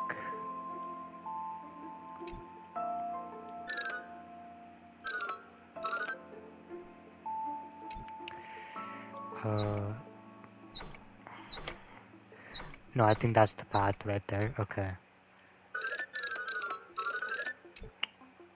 I can't see the...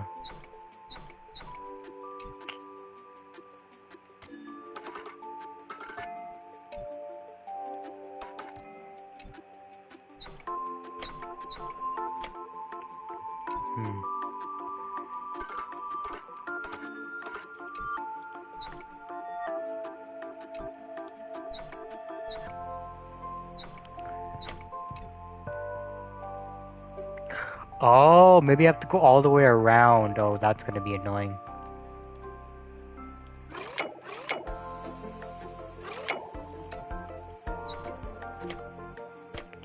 Yeah, okay, so we do that, and then... Yeah, we do that.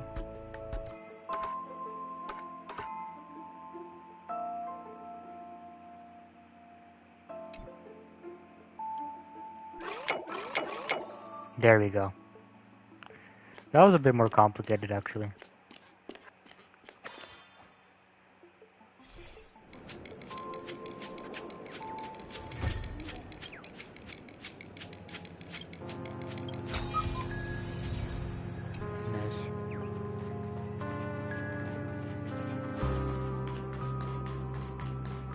Oh, there's another one. Hot steam. Who are you? Where are you going? What pain is there? This must be the mysterious seven manhole covers. The manhole cover of Neelity. Oh my god. I'm gonna find all of them, man, I swear. I'm gonna do it. Let's have a toast to Dreamscape. Another one. Hot steam. Concerns the manhole cover of irradiation.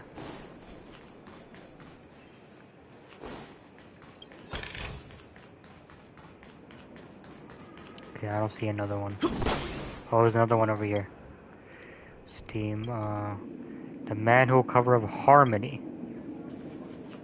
So that's how it is. I never imagined we'd gather the remaining details here. To borrow Gallagher's catchphrase, what an unpredictable twist of fate. Himeko, here they are.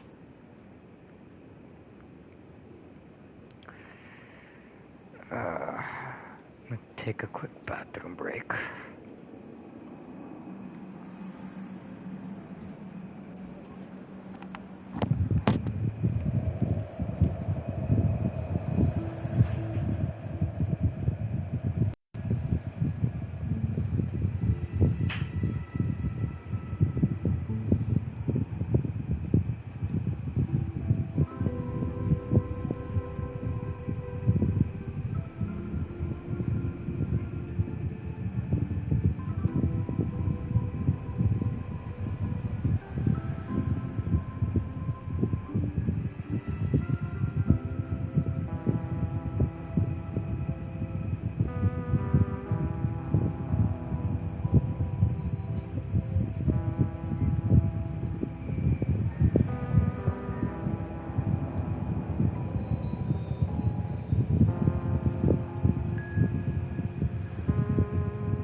Perfect timing. Now that everyone's here, I'd like to introduce everyone to Micah, who's partly in charge of the Land of the Exiles. Micah, these are my companions. It's a pleasure to meet the Nameless. Nah, it's not my name, dude. You know us? I've been keeping an eye on you since the day you arrived in Penacony. We would have met under more appropriate circumstances if Dreamflex Reef hadn't been isolated from the 12 Dreamscapes. Please, allow me to formally introduce myself. I'm Micah, the Gravekeeper of Dreamflex Reef. Gravekeeper? Not Gatekeeper? Gravekeeper? Yeah, that's an ominous title. Life in Dreamflex Reef is pretty liberating.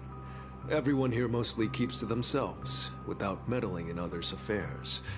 My daily task involves cleaning a few tombstones. Your title makes you sound a lot more ominous than that. You're too modest, Micah. When lost dream chasers stumble upon this place, you're the one who takes care of them, guiding them back to the sweet dream, or showing them how to survive the wild dream chaos. So, guardian of sorts. Were you talking to me, Mr. Yang? On that note, Mr. Mika, which tombstones are you referring to? We didn't come across any graveyard when we arrived. They're actually just symbolic stones. But since you're curious, Mr. Yang, I'll take you there. I have a feeling you might find something of interest there. But before that, you have an important guest joining you. Please tell me it's Robin. An important guest? Who could it be?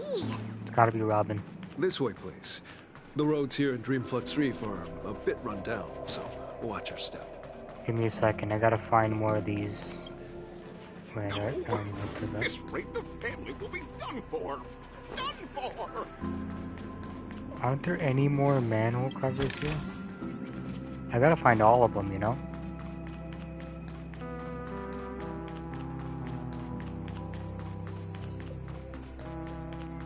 Not seeing them though.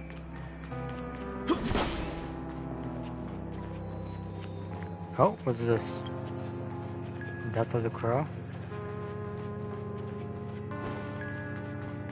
I already did this one.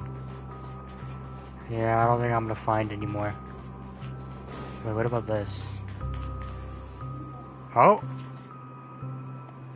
It's been burning. That's it? Nothing else?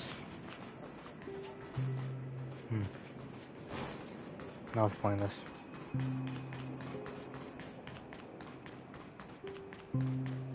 So this is the so-called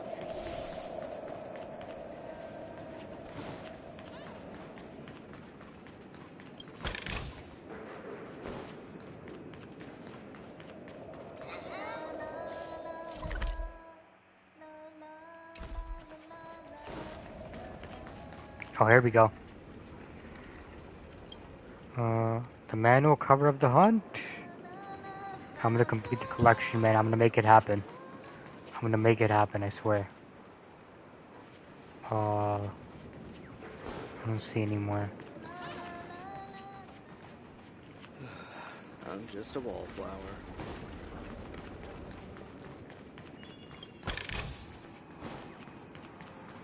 Nothing here. Okay.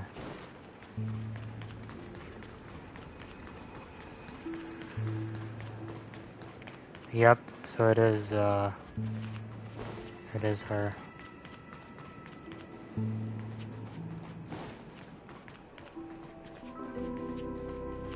There she is. Robin. Everyone sang so wonderfully.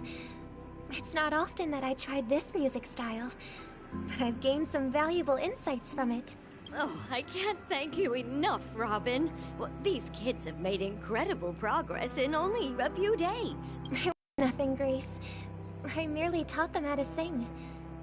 It was you who brought hope into their lives. Life must be quite difficult for them in reality, I imagine. That's right. Whenever it's time to say goodbye to these kids, they're reluctant to leave. But I've explored every corner of Dreamflex Reef. Talked to everyone I met. And they all told me the same thing. This shattered dream is not worth clinging to. It seems you truly are a child of the Harmony. Emma and Andy are orphans I took under my wing. Carol there, with her blind eyes, used to work at a nutrition center in the outer ring of Penacony. And as for Gary, he's been living with autism since he was a child. They're not old enough to enter the sweet dream managed by the family. If we compare people to birds, these kids are like fledglings with impaired wings. But in this dream, well, they can fly freely. Even if they stumble along the way, well, they're still relying on their own strength. It's nice. And me, an old lady with no legs. Well, without this dream, I couldn't even walk toward them. I'm glad that you found a new life here in Penacony. It's just... Don't worry, Robin. Dreams have their significance, but they aren't everything. Both the children and I understand this. No matter how long we fly through this dream, we will one day return to reality. But you know what? Emma and Gary aren't plagued by their insecurities anymore. No, and Carol is learning how to cope with her blindness. And Andy is livelier than ever. Well, even I've become more optimistic. You see, in dreams, we learn how to live. Once we return to reality, we learn how to survive. That's quite the line. And should our feathers be damaged, then we share our wings with one another. There's no need to covet an illusory sky in dreams, because we have the right and the ability to fly towards a broader horizon. It's a relief to see you safe and sound, Miss Robin. It's nice to see you all again, Astral Express crew. I heard my disappearance caused quite the commotion out there. I'm really sorry about that. Since you're here, can we assume that you're fully aware of the situation in Penacony? Ever since I returned to Penacony, my voice started to change, until it gradually faded away. At first, I thought it was a temporary ailment, perhaps due to having been away too long. I thought maybe it just takes some time for my body to acclimate to the high concentration of Memoria and Asdana. But now it seems the root of the problem goes way beyond me. There are elements around me that don't align with the Harmony. And losing my voice is just one of the signs of the Sweet Dreams collapse. The Sweet Dreams collapse? That memo keeper mentioned the same thing. So it's real. While I was away from Penacony, the boundaries of the 12 dreamscapes kept expanding outward. But whenever I mentioned the anomalies in my dreams, all the family heads refused to talk about it. Only my brother was willing to respond. Later, I discovered the secret letters from the IPC ambassador, which further convinced me that there are hidden secrets beneath the surface of Penacony. So, following the clues in the Oak family's dossiers, I found my way here. So she willingly came here. The land of the exiles, concealed by the family under the guise of death. A dream within a dream, where Penacony's past is buried. Hearing you speak, it sounds as if your voice has made somewhat of a recovery. I hate to admit it, but the Harmony in this place resonates more broadly than within the Sweet Dream. It's regrettable, but the family has experienced betrayal. The traitor, or traitors, abandoned their original principles and, using the name of Harmony, exploited people's weaknesses to turn Penacony into the planet of festivities, trapping everyone in the illusion of the Sweet Dream. This is not the strong defending the weak, but rather the strong exploiting the weak. A world without equality won't ever be favored by the Harmony. And naturally, those voices blessed by them have lost the ability to sing. Could there be another force influencing the family's shift in philosophy, Miss Robin? Considering what happened with Acheron, it's difficult to conceive of another entity within the realm of the Harmony capable of influencing everyone. Unless a power surpassing that of an Emanator is involved. Someone stronger than Acheron? That's terrifying. I'd heard about what happened to the Xianzhou Alliance. But as far as I'm aware, the family hasn't faced any such external interventions. Who knows? Perhaps I've just been away too long and missed something. Regardless, I cannot accept my home is moving towards the very opposite of what the Harmony represents, while still claiming to uphold it. I must uncover the reason why Mikhail cut ties with the family, and who exactly it was who betrayed us all. Do you remember our arrangement, Mr. Micah? Well, here's my answer. I've decided to forgo my role, and never step foot on the Charmony Festival stage again. Good on her. Good on her. 11 system hours. Look here, brother. A little bird. Looks like a fledgling Charmony dove, but Charmony doves don't live here. So how did this little bird get here? Maybe its parents abandoned it? It looks weak and frail. Why don't we find something soft and make a nest for it? This place is too dangerous for a fledgling. Let's take it with us. We can put it on the wooden shelf in front of your window. Okay. A bird like that must have a beautiful singing voice. But where will it live? I'll ask the family head to build a cage for it. A cage? But then it won't have the freedom to fly, right? Yep. Let's see.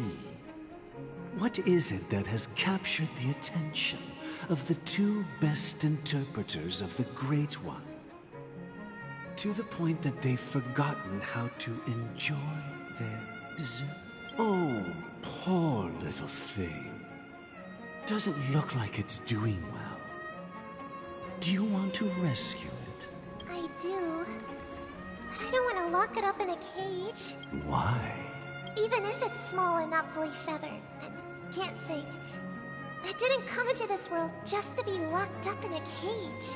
Birds. They should be flying free in the sky. That's quite the romantic idea. And what about you, a young scholar? Do you agree with your sister? I think she's right. But if we leave it out in the wild, it won't survive for more than a few days at best. Ah, I see. It seems our little scholar is still a bit unsure. Well, let me tell you youngsters a story. As you probably know, Charmony doves can fly through the air. When they fly really high, the friction caused by the flapping of their feathers against the atmosphere creates amazing lights, so that they look like shooting stars. I don't like where this is going. We've seen this spectacle so many times that we think it's just something they can naturally do. But that's not the truth. Their radiant display is the result of countless struggles against nature over generations. Their ancestors were too weak to survive on the ground, so to escape predators, they started seeking new opportunities in the air. After countless attempts by many generations, one of them finally figured out how to fly. It soared into the sky and never looked back at the ground again. So, you mean birds aren't born to fly? They find a way to do it through their determination? Well, that's an idealistic way of putting it. So, what are your thoughts, Sunday? I think people believe birds are meant to fly because they've never seen those birds crashing to their death. That's an interesting perspective. So, have you decided what to do with the bird now? For now, I'll keep it in a cage until it can take care of itself because I want it to live. No matter what. Well said, kids. It seems each of you has found your own answer. Your insights are truly remarkable. And I hope they come true in their own way. Yeah, they're going in different paths. We will take good care of it. Won't we, brother? Yeah. But, Mr. Gopherwood, there's one thing I don't quite understand. And what might that be, my son? They had a dad? I mean, of course What they had a if dad, but... this little Charmony dove never learns to fly in the end? I mean, if there are fledglings in this world that can never fly throughout their lives, should we let them go back to the sky? Only to see them crash to the ground and die? I'll give you my answer. Yes, you should. Freedom, man. Should be allowed to do what they want. Talking in your sleep, Birdie? Time to wake up. Huh? Need a hand? I'm still alive? Yeah. Happy about that.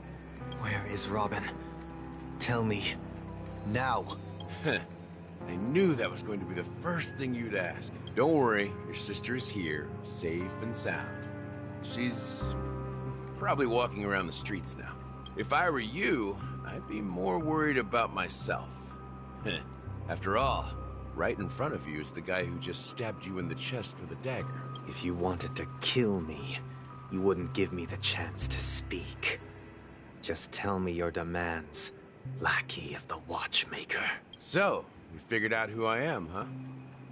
No wonder you had the guts to go against the Dream Master and the Four Families. Looks like I made the right choice. Choice? You are aware of my plan and see through my act. Time is running out, so let's drop the charades. I'm suggesting we cooperate. Cooperate? What makes you think I'd cooperate with you?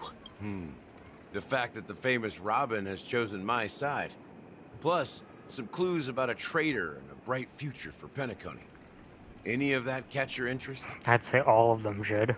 I find it hard to believe a man who's full of deception. Fine. You don't have to trust me. What you should trust is the sense of justice inside of you. Show me Robin first. All right. As you wish. Here she is. Huh? Dude, that's not her. What's your trick this time? Just kidding. I mean, this lady will lead us to Robin, right? Dude, you didn't plan this out. And the crew, too. There are too many people who you owe an explanation. That'd be great. Please follow me, Honorable Oak Family Head. Now, all the actors are on the stage. This is the monument I mentioned earlier. The names inscribed on it should be familiar to all of you. Rosalina and Tiernan.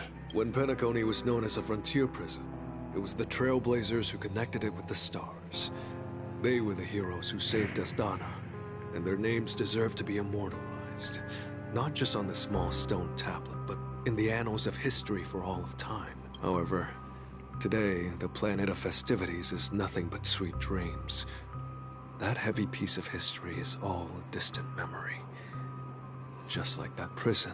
If their names are inscribed here, then that means... According to Micah, they died long ago. Rosalina was killed during the War of Independence. She ventured alone into the heart of the star system to investigate the flow of Memoria, but she never returned. Damn. Tiernan was a skilled gunslinger, strong and reliable. He led the people through countless battles, but he didn't live long enough to witness the arrival of true peace. In the decade following the war, Penacony faced challenges internal and external. To protect Asdana, Tiernan took up the way of the Trailblaze and led the Lampmoth family to explore beyond the system, only to be surrounded and wiped out by the Swarm. That sucks. Though I had expected as much, the tales of these heroes truly are sorrowful. True to the title of Trailblazer. They spent their lives venturing into the unknown. But what about this tablet? There are no names carved on it. When Dreamflux Reef was created, its owner was still alive. However, he insisted on erecting a monument for himself, saying that it will happen someday. Here we meet again. Everyone from the Astral Express. Robin.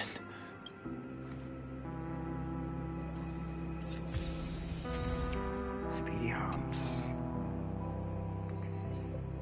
Well, it looks like everyone's here. I mean, look at these guys here. Brother. There's no need for words. You're safe. And that's all that matters. Brother. There's no need for... I did my job. I gathered everyone here. Gallagher will explain the rest to you. Take care. Huh. The atmosphere sure is livened up with all these people in here. Guess so. I brought Gallagher here. It's time to face the truth. Alright, well, tell us what you I promised know. to give the siblings some privacy, so let's talk about our business first. What do you say? That sounds sensible enough. Since you went through the trouble of gathering the family head, the crew, and the Stellaron hunters, I'm guessing you have something important to say, Mr. Gallagher? Oh? Is it that obvious? Oh, it's very obvious. The look on your face is practically screaming, I'm the one behind all this. You're right, Mr. Yang. It is indeed time to come clean on everything. The siblings already know what they need to, and they've made their choice. But you, Nameless, arrived a bit late. So it's only fair that I answer your questions. Before we begin, let me reintroduce myself. I'm the founder of Dreamflux Reef, the deputy of the Watchmaker, and the one who sent out that invitation. As Gallagher, the history fictionologist, I humbly extend my greetings to you all. History fictionologist? So what, everything you told us was made up? Well, don't worry. Almost everything I shared was true. Well, except for the part about the family accepting me back. So he's been sneaking around this entire time. I double-checked with Micah, and everything he said about the family, the Watchmaker, and Mikhail is true. Thank you for your understanding. Now let's get down to business. I'm sure you're all wondering why I went through the trouble of setting up this battle for the legacy. Inviting different factions, stirring up a ruckus all over Penacony. Well, it all boils down to something very familiar to all of you. The Stellaron. Yep, it always comes back to that. The Stellaron? But how is that possible? Penacony is a free-flowing interstellar hub. There are no signs of contamination whatsoever. You're totally correct. So, care to take what that means? Stellaron is... Someone is manipulating the Stellaron. You're pulling our leg again. You know, that might be true. Someone's manipulating the Stellaron. How keen. Well, what should I say? I expected nothing less from the person here who is the most familiar with Stellarons. The sweet dream doesn't come out of thin air. If you think of the memory zone as the sea, creating the land of the dreams is like filling that wild ocean with earth to make an island. To achieve this feat, without the help of an Emanator of Remembrance or Enigmata, the only way is to use a Stellaron. And that's not something you can achieve with a simple wish. It requires vast quantities of knowledge, time, and manpower. I'm sure you get what I'm hinting at. In Azdana, the planet of festivities itself is a Stellaron disaster. Ah, of course. The planet of festivities itself is a Stellaron disaster? Wait, so if we win, do we destroy the planet? Wait, that's not what I signed up for. It all started a long time ago, back when the Watchmaker and his crew liberated the frontier prison. They faced countless challenges as they began building Penacony from the ground up. That's when the idea of using the Stellaron came into play. The Stellaron first entered the Asdana system during the war. The Nameless warned everyone against the folly of attempting to tamper with such a power, and most heeded their words. But there are always people in the shadows with ulterior motives. The turning point came after Tiernan's death. With 2 of the Nameless gone, the Watchmaker had to go to the front lines. It was at that moment his rivals saw an opportunity. By the time a representative from the Montour Systems family arrived at the Watchmaker's call, the Stellaron had already been activated and was seeping into the primordial synesthesia dreamscape. And I suppose the family happened to possess the knowledge to seal the Stellaron? Not just that. They knew far more about the Stellaron than the average person. They helped Mikhail swiftly quell the civil unrest and played a part in building Penacony under the disguise of the Harmony. Those 3 eras were known as dreaming. The Watchmaker, who had been left in the dark, sent out invitations across the universe, spreading the hype around the land of the dreams. Then, how did they turn against each other? Remember the island in the ocean metaphor? The truth is, the Stellaron was never truly sealed. It existed in a different form within the dreamscape. Think about this. What would it cost to create and maintain such a lavish dreamland? Quite a lot. It's people's lives. The opulent dream is built upon the decay of spirits, with a toxic elixir called pleasure flowing through the dreamscape. It tempts people to indulge in the dreamscape, and gradually their minds succumb, becoming nourishment for the sweet dream. That sounds awful. Confusion, laziness, and cowardice, weaknesses that plague humanity, were magnified and nourished by the family. Penacony became a new kind of prison, even more impenetrable than the previous one. Sadly, we realized this far too late. By then, the family had a firm grip on Penacony, swiftly quelling any opposition that arose. At my wit's end, I had to use the power of the Enigmata, and sought refuge in this chaotic realm. Over the years, I created a meme within this dream for our use, Dormancy. That's its real name. We exploited a loophole. You see, regular people can't sleep again while they are inside the dreamscape. So this is the true meaning of the impossible. You sent out invitations in the Watchmaker's name to find forces capable of resolving the Stellaron disaster and draw them into Penacony to uncover the truth. Well, you called the right people, man. The Galactic Baseballers here, right? We got this. It's not just that. Above all, I wanted to see what happens when the major factions engage in a struggle for the legacy. Since this is the Watchmaker's first announcement in decades, the traitor within the family is bound to reveal themselves. So, the legacy is just a facade. If you want to consider the Stellaron as the legacy, I'm totally fine with that. If that's the case, where is the Stellaron now? That's a question for Mr. Wings. The Stellaron is still under the family's control, and as the head of the Oak family, I'm sure he holds all the answers. Okay, Robin, I gotta know what the freaking Stellaron is, dude. Where is it? Are you done talking? So, will you tell us where the Stellaron is? It is the Penacony Grand Theater itself. Oh. As I suspected, it's the embodiment of the family. The edifice that first materialized within the Sweet Dream. That's what turned Penacony into its current state. As for the person who employed its power, it is in fact Mr. Gopherwood, the current Dream Master. Wait, isn't that your dad? Wait. Well, that was easier than I thought. Did you conduct your own investigation already? I mean, I don't think he really used to investigate his own dad, does he? Correct. When I was trying to track down the person who murdered my sister, apart from you, Gopherwood was my second suspect. Confronting me first turned out to be a smart move on your part. I didn't have other options. The Dream Master has been elusive, and even the heads of the families can hardly get an audience with him. Moreover, Mr. Gopherwood has been kind to my sister and me. And I didn't want it all to end like this. What do you mean by that? To be honest, my brother and I are also victims of the cancer of all worlds.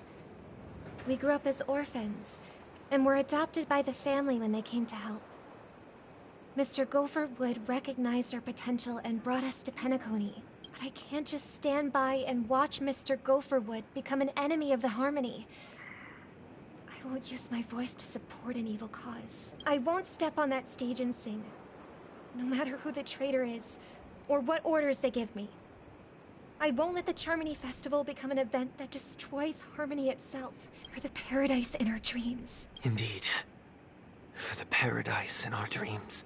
As the head of the Oak family, I'm responsible for ensuring Penacony's promising future. Robin and I will head into the sweet dream and confront the Dream Master. And if it turns out that the family has truly strayed from the Harmony, I'll fight alongside you. We'll put the Charmony Festival on hold and make sure Mr. Gopherwood pays for his blood debt. Damn. The enemies you are about to face aren't like this old dog here, who can barely even bark. Since our interests are aligned, why don't we team up? Hell yeah. Maybe, just maybe, we'll have a shot at success. We have always been following in the footsteps of our nameless predecessors. And there's no reason to stop now. Yeah, we Nameless won't back down from a challenge. Isn't that right, Mr. Trailblazer? Ain't nothing to fear no more, we'd win. Heroes never back down, peace was never an option. Going up against the Dream Master? Nah, I'd surrender. Nah, I'm not gonna say that. Ain't nothing to fear no more, we'd win. That line actually makes me a bit nervous. Oh, come on. Have some faith. Rest assured, sitting on the sidelines isn't in our nature. Mr. Sunday, Miss Robin, I'm willing to accompany you on behalf of the Astral Express. Having a third party present should help with negotiations, and could make all the difference if things get ugly. Thank you, Mr. Yang. Thank you all very much. The Charmony Festival is about to start, and time is against us. We must hasten. Everyone, let's gather over here. We still need to make some preparations. Give me a sec. Okay.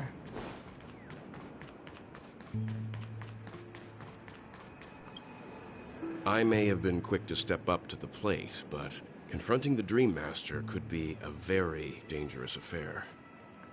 Huh? Even you're saying that, Mr. Yang? How powerful is that Dream Master? He's the leader of the families of Penacony, and he has the entire power of the Harmony behind him. Not to mention the Stellaron in his possession. We must proceed with great caution. Maybe you can just stay behind this time, Mr. Yang? Why the hell would we want him to stay behind? He's a trump card, man. No, that won't do. Even if we count Robin as an ally, something felt off about Mr. Sunday just now. Although, I can't quite put Yeah, my I don't finger trust him. on it. I have to make sure he won't turn against us when things start to get dicey. You're still carrying the keepsake the IPC envoy gave you, right? May I borrow it for a moment? Oh yeah, this thing. What does it do again? A token of the Peace Corporation. Remember, the envoy played a little trick with it. Okay. I knew it. I don't think it's gonna bring us any luck, you know? As I suspected, this chip Aventurine gave to you is actually a miniature transmitter. That's how he was tracking us down. If I'm right, he intends to use it to track your location or contact you when needed. As it so happens, this may actually be of some use in the current situation. Aventurine? Is he still alive? And what does he have to do with our mission to confront the Dream Master? Remember what I said earlier? Working with the IPC is a way to keep the family in check. If negotiations go south and the family show their true colors by going after the Stellaron, I'll use this transmitter to send a message to the IPC. It'll be just the opportunity the IPC ambassador was hoping for. The only question mark in all of this is Aventurine's current status. But the IPC is always listening, especially senior strategic investment department heads like him. Getting the message across shouldn't be a problem. Good luck to you, Welt. Well, you take care too. If anything goes wrong, don't worry about me. Just make sure to seal the Stellaron. Spoken like a true hero. Even if the Dream Master is innocent, the family's corruption runs deep. I won't make the same mistake Mikhail did. Let's wish him the best of luck. Don't you have something else to tell us, Gallagher? Why would you say so? Before we departed, the conductor asked us to inquire about the 3 nameless in Penacony. We've already collected intel about Rosalina and Tiernan. Where's the third one? The only one left is Lightwork, if I'm not mistaken. We've already... haven't we? It's not enough to say meat, but the answer is pretty obvious. To that in quite an evident way. I've been watching over you ever since I received the reply from the Astral Express. And I've seen the great effort you all put into linking different realms together across the cosmos. And now, after getting this far all in one piece, you have truly proven yourselves. Miss Himiko, were you the one who repaired the Express and got it sailing through the cosmos again? Yes. And you two, young Nameless, you have very interesting life stories and extraordinary skills. Of course, my reputation precedes me. Believe in the galactic baseball supremacy. You're making me blush with these flatteries. Keep them coming. I'm gonna go with the second one. What? Hey, you can't just make up titles like that. I'm not making it up, man. Come on. You're full of energy. Please send my regards to the conductor, Pom Pom. Please let them know that their friend had fond memories from his time aboard the Express, which he reminisced on every time he had a good drink. So it is him. As for the last Nameless, he embarked, disembarked, and embarked again, traveling in a great circle, ending up back where he started. On his deathbed, he told me to find the Astral Express and deliver an invitation to the future Nameless. He left behind a special gift, a true legacy. Something that belongs only to the successors of the Trailblaze. Come with me. Now is the time to reveal it. Okay, it better be something cool, man. I'm expecting something amazing.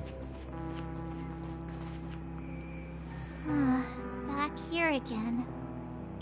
Sometimes I feel like you're still alive, old friend. Like you've still got so much to say and do. I've kept my promise. Brought the future Trailblazers you've waited so long for. I don't know why you were so obsessed with that train. But I remember your last words.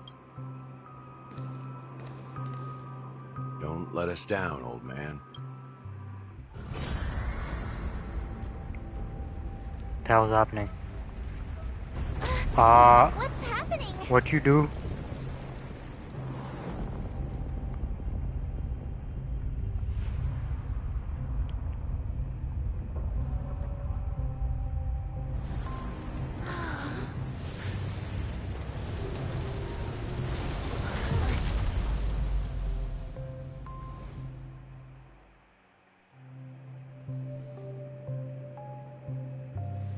Go ahead. His resting place lies in the garden up ahead. The first and last Nameless of Penacony. Mikhail Char Legworth, the Watchmaker. The Watchmaker? Really? That makes a lot of sense, actually. How do I get there? Okay. What a twist. But honestly, I should have expected it, considering he wanted us to get his legacy.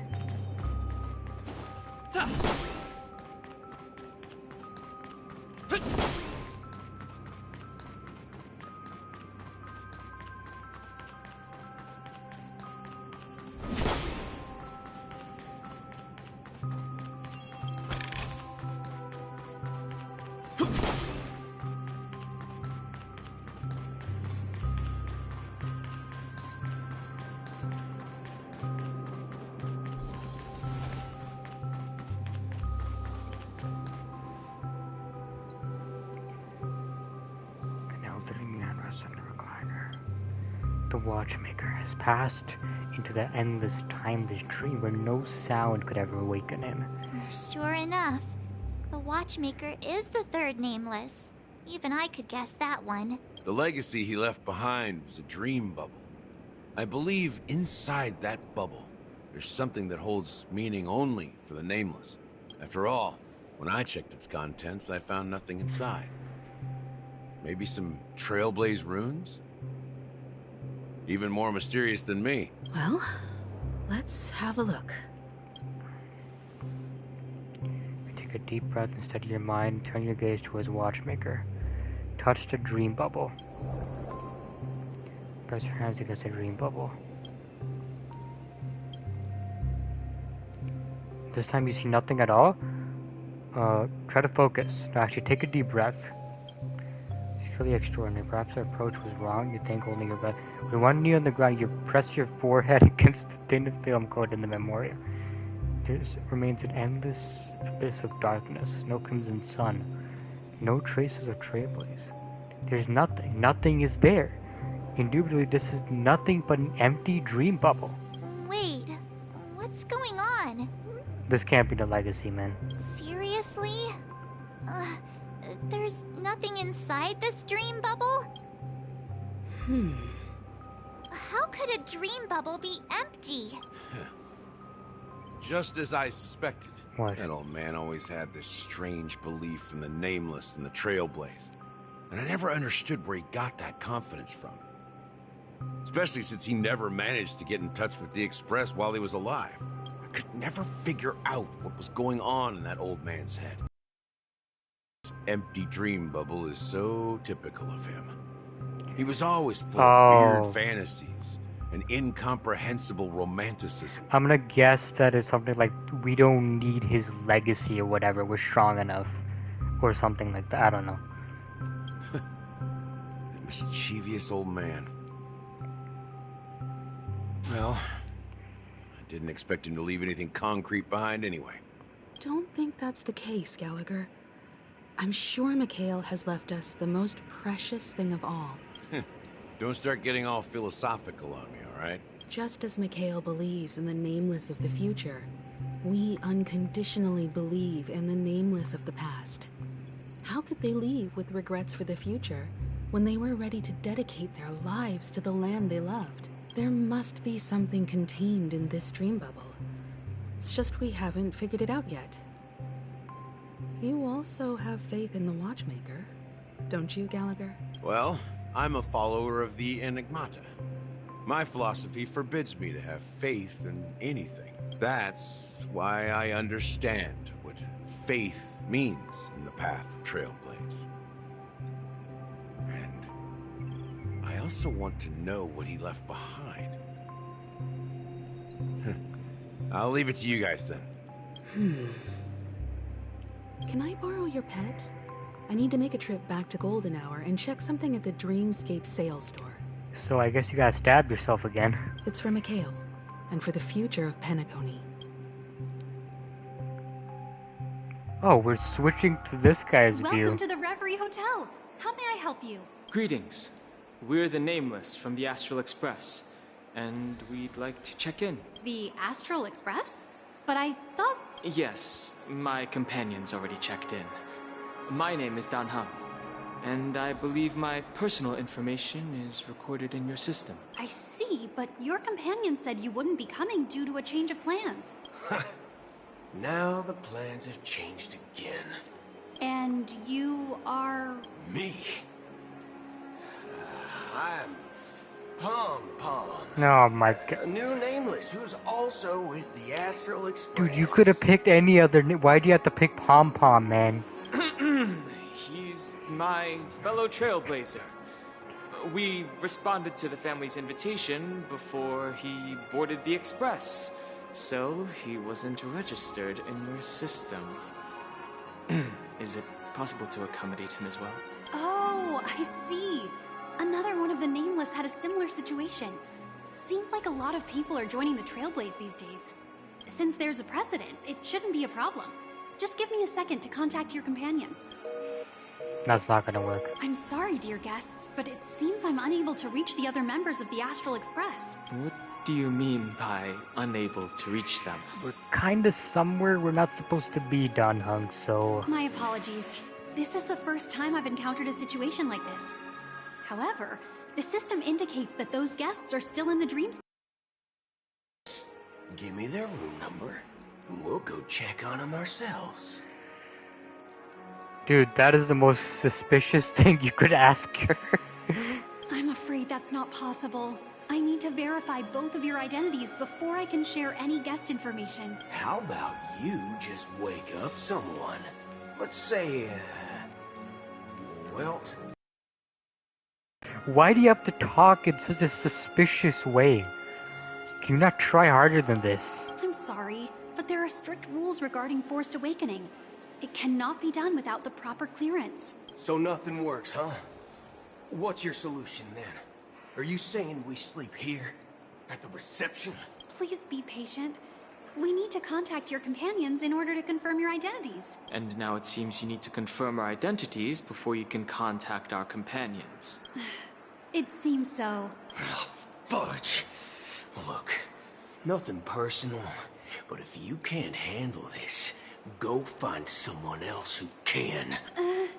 Please calm down, dear guests. I do recall that Mr. Sunday, the Oak family head, personally handled this issue earlier. Oh, please wait a moment while Yeah, I that's not contact gonna him. work either. I don't think she's trying to give us a hard time. She really just doesn't know what to do. I have a bad feeling about this. You tried to contact them on the Express earlier, but they didn't respond. Something doesn't seem right. I need to leave for a moment. You can stay here with the receptionist. Sure thing. Just don't keep me waiting forever. Don Hung seems pretty worried about his companions. I should give him some space. Stressing out about it won't help anything. Who the hell? Wait, is he Yeah, he's a physical character. I guess we'll add in Sparkle then.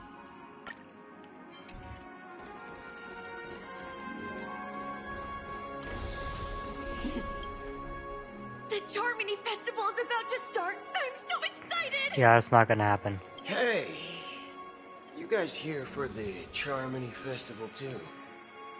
Why does he always sound so suspicious?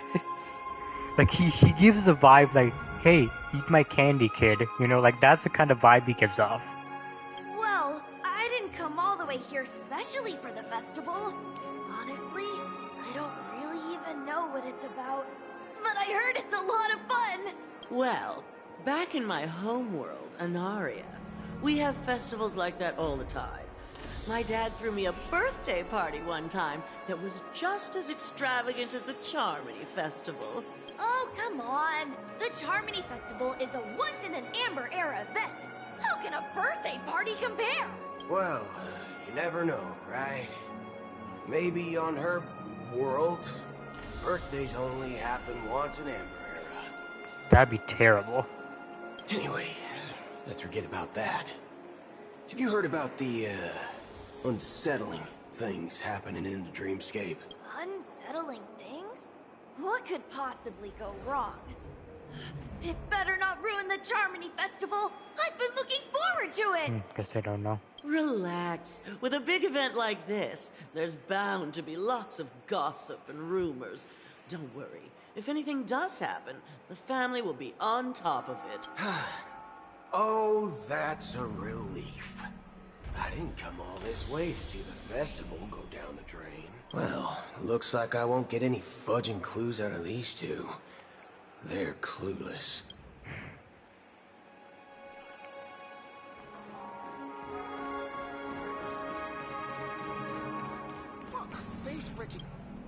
Greetings. I'm Cody of the Bloodhound family, head of security for the hotel.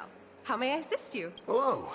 So, there's something I wanted to ask about. I've been hearing some unsettling rumors about certain incidents that might affect the Charmony Festival.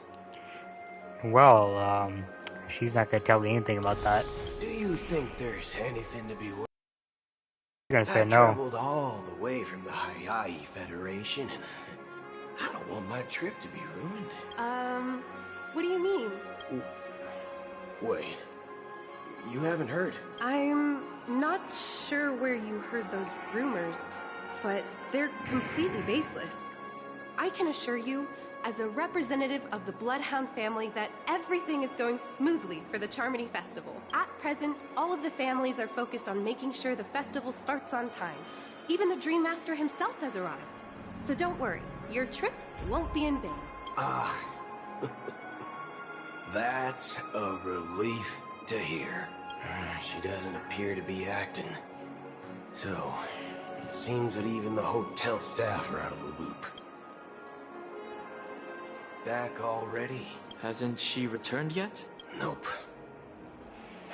I'm starting to wonder if sending her to contact Sunday was a good idea. Neither the staff nor the guests seem to know anything about what's happening in the dreamscape, and wherever we go, all we see is people enjoying themselves. How dare they enjoy themselves? Definitely not a good sign. I agree. Another unusual thing is that the Oak family is supposed to be in charge of organizing the council and managing everything inside and outside the dreamscape. However, I walked around the hotel, but didn't meet a single member of the Oak family on such an important day. Well, I'll be forked. If I remember correctly, the head of the Oak family is that Sunday guy, right? We shouldn't linger here too long. Let's go back to the Express for now. Not so fast. Have you ever robbed the IPC, bro? What? If you run away now, everyone will be chasing after you. Are you suggesting we sit here and do nothing? I wouldn't say do nothing. But let's stay put for now. Even if the family has ulterior motives, they couldn't have anticipated us showing up here. We're the surprise factor for them. They don't want to attract unwanted attention from certain outsiders, so they won't do anything reckless. See? The IPC lackeys are keeping a close eye on this hotel. If I were a family member, I'd find an official excuse and keep the surprise factors here. If we just wait here, that would be like walking into their trap. Of course, we don't need to walk into their trap. I gave a backup plan to the memo keeper. If it turns out we won't be allowed to enter the dreamscape, she'll order a drink for me in the VIP lounge at the hotel. In reality... A secret signal. That's right. Oh, a concrete object can indeed help the memo keeper establish a connection with you. But Boothill, if you have more backup plans in the future, I hope you'll let me know in advance. I'm sorry, but it's one of my quirks. I have too many unreliable friends. And if I reveal that I have backup plans, things can go awry. And that would leave all backup plans completely useless. How do we get into the VIP lounge? This is where my street smarts come into play.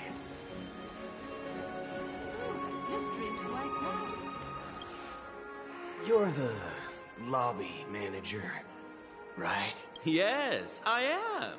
How may I assist you? From the Astral Express. We wanted to check in, but there's something wrong with your system. The lady at the front desk said she would contact the manager, but now she's nowhere to be found. We've been waiting here forever, without any food or water. What the fork, man? The fork. Is this how the family treats its guests? Is this your idea of street smarts?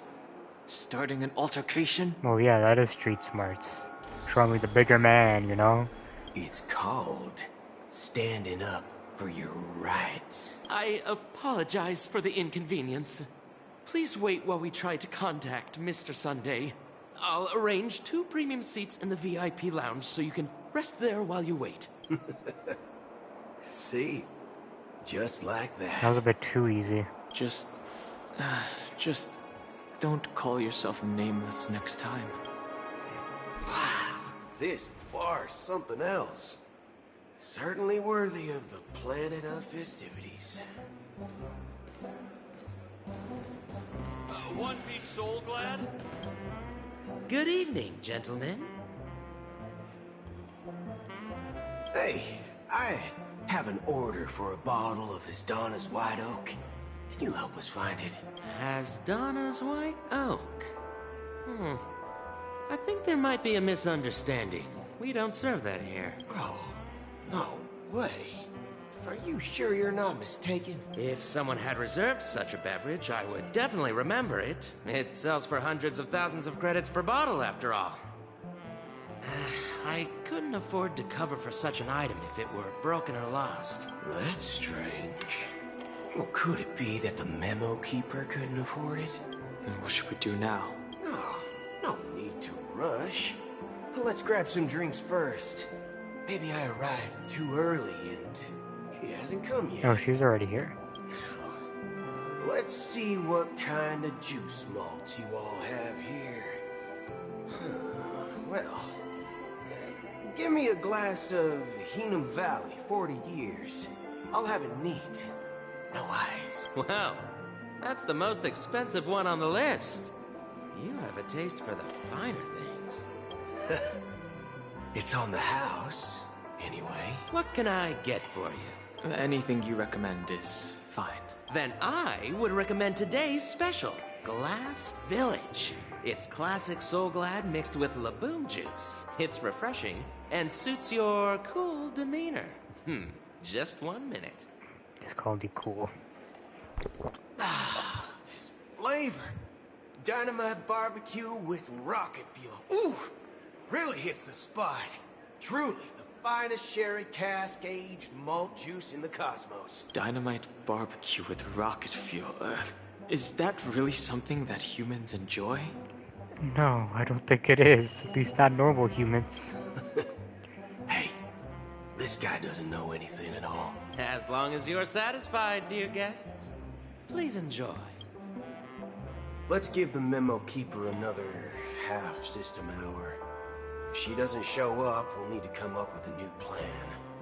In the meantime, let's take stock of the situation. What do you think? The situation is unclear. Something must have happened on the planet of festivities, but the public is unaware. Someone in a position of power within the family must be covering it up. It's unusual for the followers of the Harmony to invite other factions, let alone the IPC and the Masked Fools. If what you said about the Emanator of the Nihility is true, the situation in Penacony is a little complicated, to say the least. Actually, there's something else I'm concerned about. Regarding Acheron, as you know, the faction that follows the path of the Hunt are some of the most dangerous folks in the cosmos to mess with. Who in the right mind would impersonate the Xianzhou Alliance or the Galaxy Rangers? It's like asking for a death wish. Isn't there a saying among the Xianzhou people that the Rainbow Sect lets their Lux Arrow do all the beating? Talking. Do all the talking. Well, you know what I mean. Even though the Galaxy Rangers have been out of sight for years, we've been keeping an eye on this region. Even the dumbest criminals know better than to mess with the Annihilation Gang, much less the Rangers. But that Acheron lady, she doesn't seem like a lunatic at all. On the contrary, she's highly logical and organized. She knows exactly when to hold back and when to strike without mercy. And you believe that someone like her would have an ulterior motive for impersonating a Galaxy Ranger? I'm not entirely sure, but I do have my suspicions. Maybe she knows a Galaxy Ranger, or perhaps she's trying to lure us out for some reason, which I can't figure out. It might be the first one, but I think it's neither. Anyway, What worries me more are the anomalies within the family. They've summoned followers from various paths for the festival. No matter how generous such a gesture is, this seems highly unusual. Unless the invitations weren't sent by them. There we go. If that's the case, it's even more intriguing that the family insists on organizing the Charmony Festival, despite the chaos. Maybe it's Shipei the Harmony pulling the strings. You find it beyond human understanding because it wasn't arranged by humans at all. People do stupid things out of irrational impulses. They abandon their principles when self-interest is involved. They believe in things they know they shouldn't, and fudge. They even break their own rules. But Eons don't. They stick to their determined path and never turn back, even if they reach a dead end. You think Shipei's will is behind all this? It may not necessarily be Shipei, but there's definitely some higher entity involved. I know it may sound pessimistic, but if human free will were reliable, why would we even need Galaxy Rangers? It's much simpler when you boil it down to the eons and paths. Like how Lon always follows the path of the hunt, or how the Express stays true to the Trailblaze despite Akavili's disappearance. But in my opinion, Akavili's fall holds significance for the Nameless. Oh. So you're saying the Nameless now have to take responsibility for their own choices because their absolutely right leader is gone? Exactly. I believe the purpose of the journey isn't just about following a path that's always considered absolutely right. It's more about doing your best to choose the right path yourself among countless possibilities, even with limited insight and judgment. I don't know what you've been through, but I agree that people must take responsibility for their choices, because no one else can do it for them.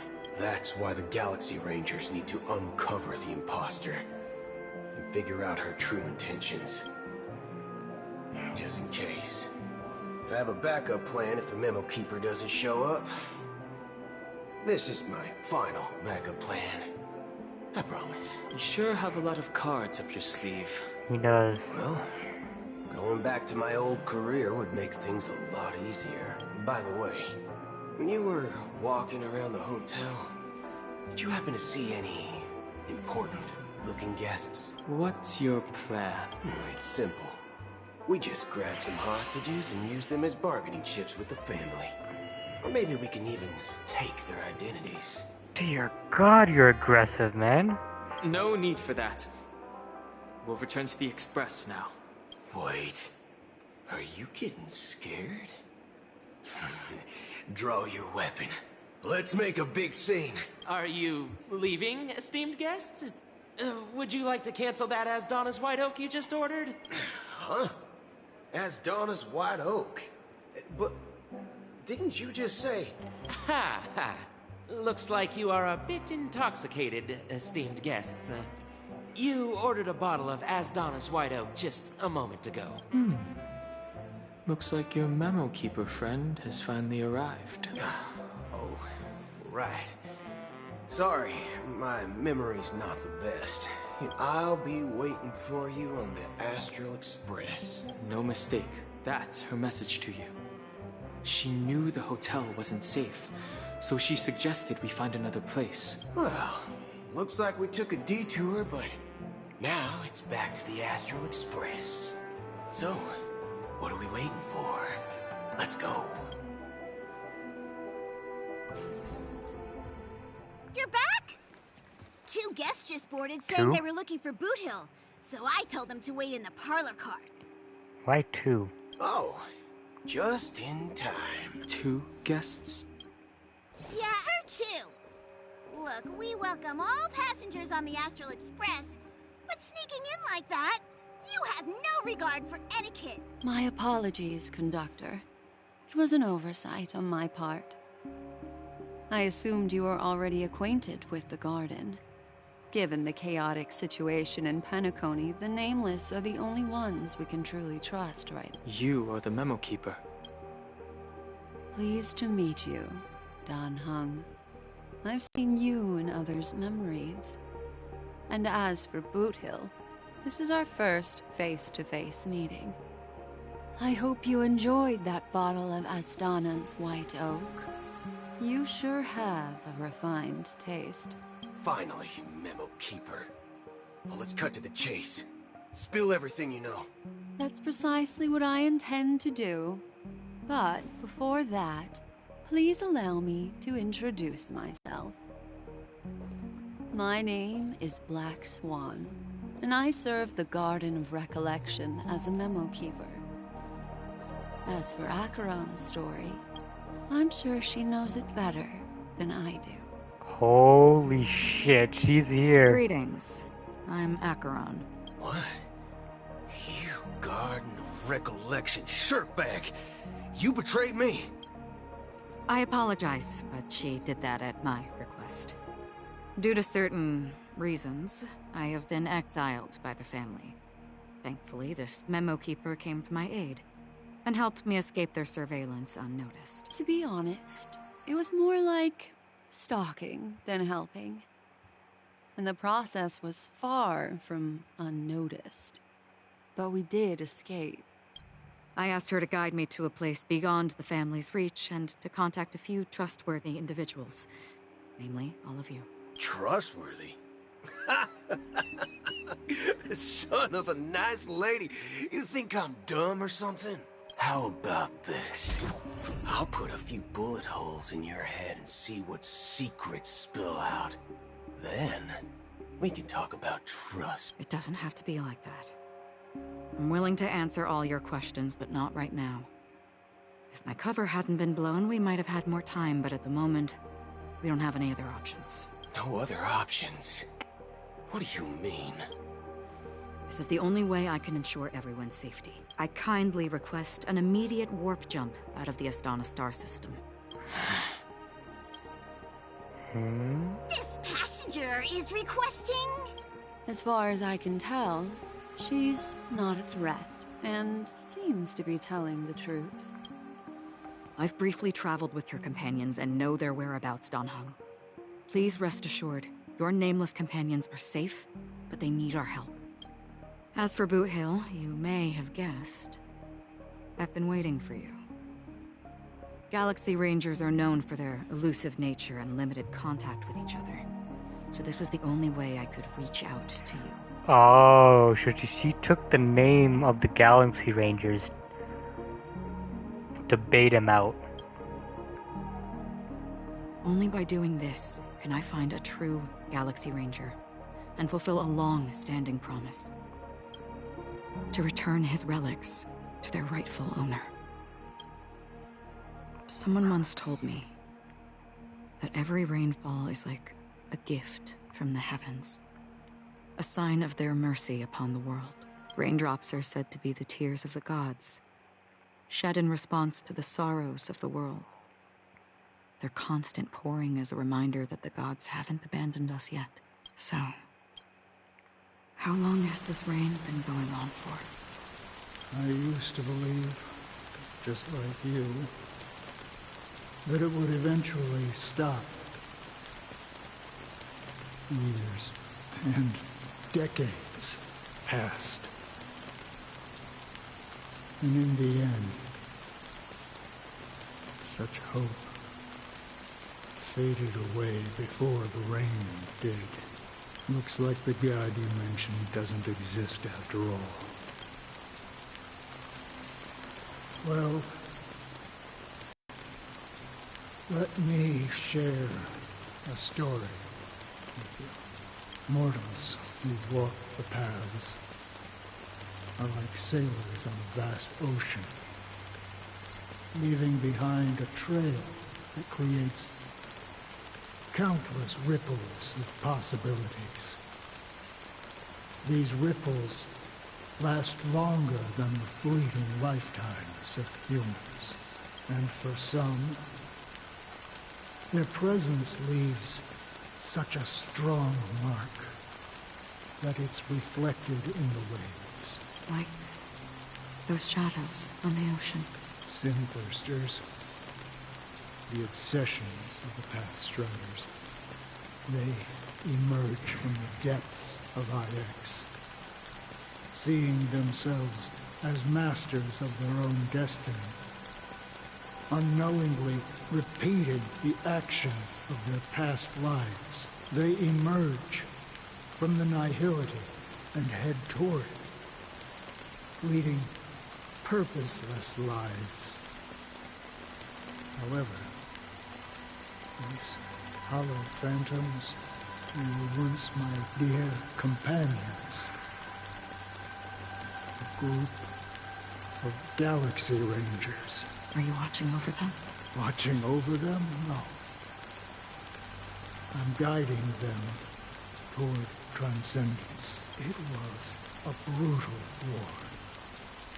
A crusade that shook the universe.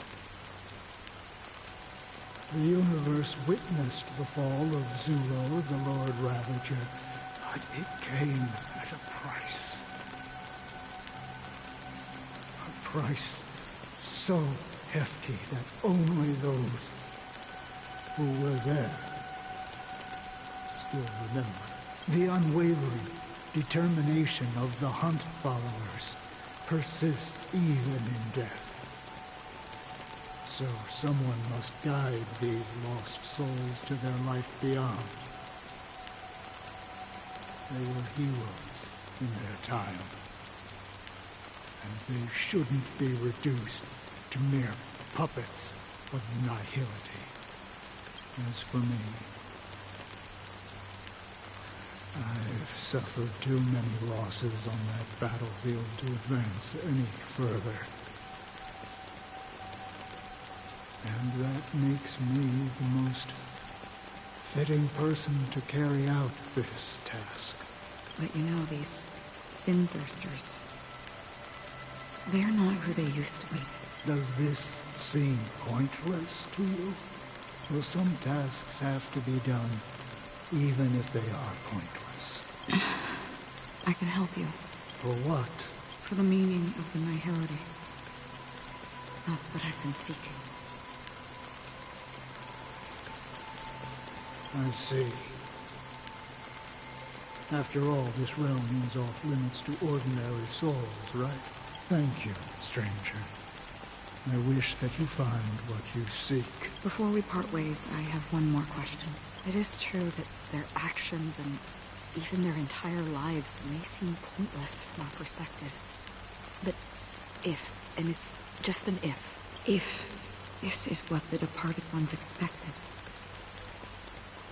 should we try to change it? A good question. And a profound one. I don't know the answer. What I do know is that one day I too will pass away. And when I bid farewell to this world, someone will stand at my grave and place a bouquet of flowers on it. Damn, that was pretty depressing. When I appeared as a child, my speech, mindset, and soul reflected immaturity and innocence. As I grew into adulthood, I left behind my childlike side. I humbly request your blessings, esteemed advocate of Xipe. Come to me, my kinship. I have sought their presence with us. As you wish. I have faithfully served the Alfalfa family for nearly a decade, promoting the path of the Harmony to the best of my ability. However, I made a mistake yesterday. While I was preparing dinner for the family head, I accidentally dropped a prepared dish on the floor. Out of laziness, I lied and claimed that everything was ready. Although the head has dismissed me as punishment, it has been tough to sleep with the guilt still gnawing at me, as I worry that the seeds of evilness may have taken root in my soul. So, I confess to you now, to seek atonement for my sins. What? I was lazy. I'm an evil person. What the hell is this? What? Do you sincerely repent and vow to change your ways? Don't you dare be lazy again. If I find you being lazy, you're gonna get the whip. Yes. Have you examined your soul and confessed all your sins? Oh. Yes. Are you willing to accept the process of atonement? Yes. Very well. Show your dedication and goodwill to the family, and you shall be reinstated among them. Now, please, leave in peace. Oh, praise Sheepy. And thank you, esteemed advocate. Next, please step forward. I wholeheartedly confess to you. Please, pardon my sins. Rest assured, I have implored their presence to be with us. As long as you are sincere, absolution will be granted. Oh, great. You know, I arrived in Penacony as a stowaway. I sold everything to get a ticket. My house, my land, and my 2 children. You sold your children? Wow, this guy is a piece of shit. I see. Please, go on. Even though I should arrest you, please go on. My children were starving. And I hoped they'd have a chance at survival if they became slaves here. What? If I can strike it rich here, I'll lift them out of that situation and give them the life they deserve. Wait, your children were starving, and you thought making them slaves would make it better? What? Am I just stupid, or do I just not understand what he's thinking? I don't understand. Like, make this make sense to me. What? But the Bloodhound family got wind of it. They're on my tail, hunting me down. I thought I could bring my kids here. It was all my fault. All my fault. I mean, yeah, what you did doesn't make any sense to me. The family is ready to forgive all sinners. I'll ask the Bloodhound family to cease their pursuit. You don't need to live in fear anymore. Nah, man, this guy needs to get arrested. Oh, thank you. Thank you. I'll work my hardest to redeem my children and make them part of the family. Praise the Harmony! Next, please step forward. Hey! Long time no see, Mr. Sunday. The most esteemed individual in Penacony, and the next leader of the Oak family, right? I have sought their presence with us. Let us proceed. Sure. Let's just get this over with. I have sinned. Please forgive me. I wasted half a pizza at breakfast, and a bottle of Soul Glad. Yeah, it's pretty bad, man. You should go to jail for that. That's it. Nothing more. Can we wrap this up? I've What? got a Robo-Ball game to catch, you know? Why'd you even come here then? Do you seek to atone for your sins through good deeds? My sins? Starting to sound like a saint, huh? Well, let me tell you something. Neither the family nor you have the right to judge me. Why are you here then? You think nobody knows what your precious family has done? About the watchmaker? Huh? Don't kid yourself, Featherbrain. Those dream chasers might be fooled by your act, but don't fool yourself. Man, this guy's on them. Before you start spouting off your holy verses, answer me this. Where does the power of the Oak family come from? And your power? What makes you think you can sit there all high and mighty, looking down on everyone else? Well, I've spent enough time in confession today to enter the Harmony's paradise, right? Then I'll take my leave. Good luck with your election, and, don't make me regret my investments in you.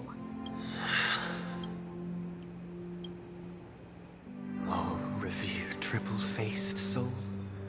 Hear my doubts. Who can judge the strong when their power hides their crimes?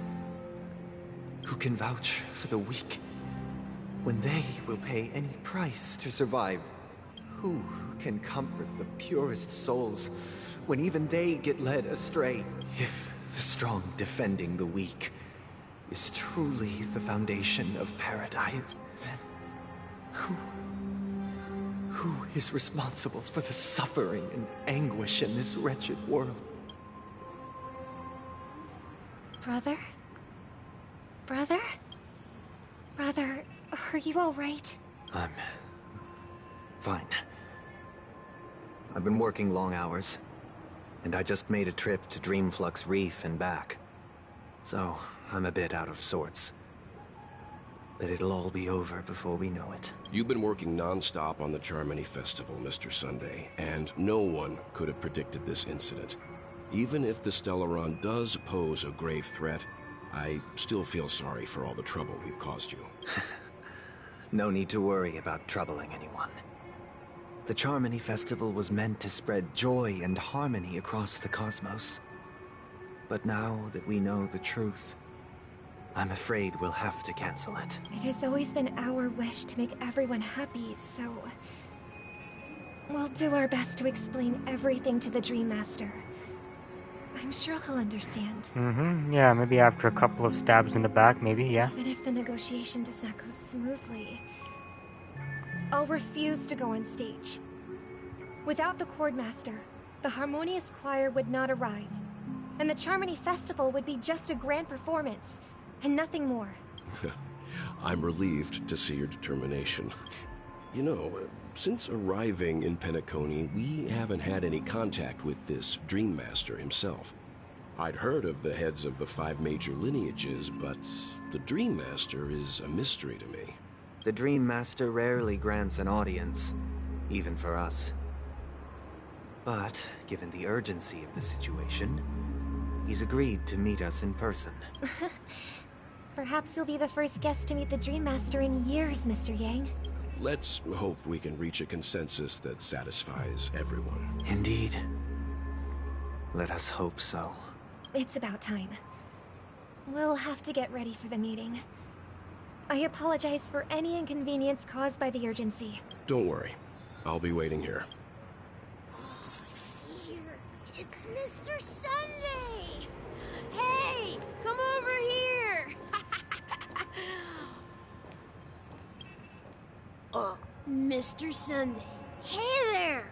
Okay, see the moon in the sky? It's about the size of the cap on my Soul Glad bottle. If I just reached out, I could grab the moon, couldn't I? Why is this man? He's a kid. Why is he freaking drunk? What the hell is this? The moon? You mean the Grand Theater? Yeah. Look at me. I've been away from home for too long.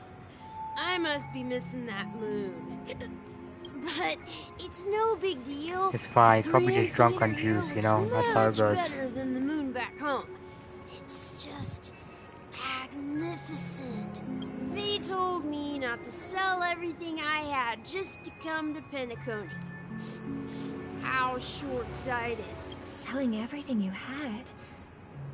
Why would you go to such lengths? Why? Can't you see? Life back home is miserable. It's not really living at all. It's better to be here at Penacony.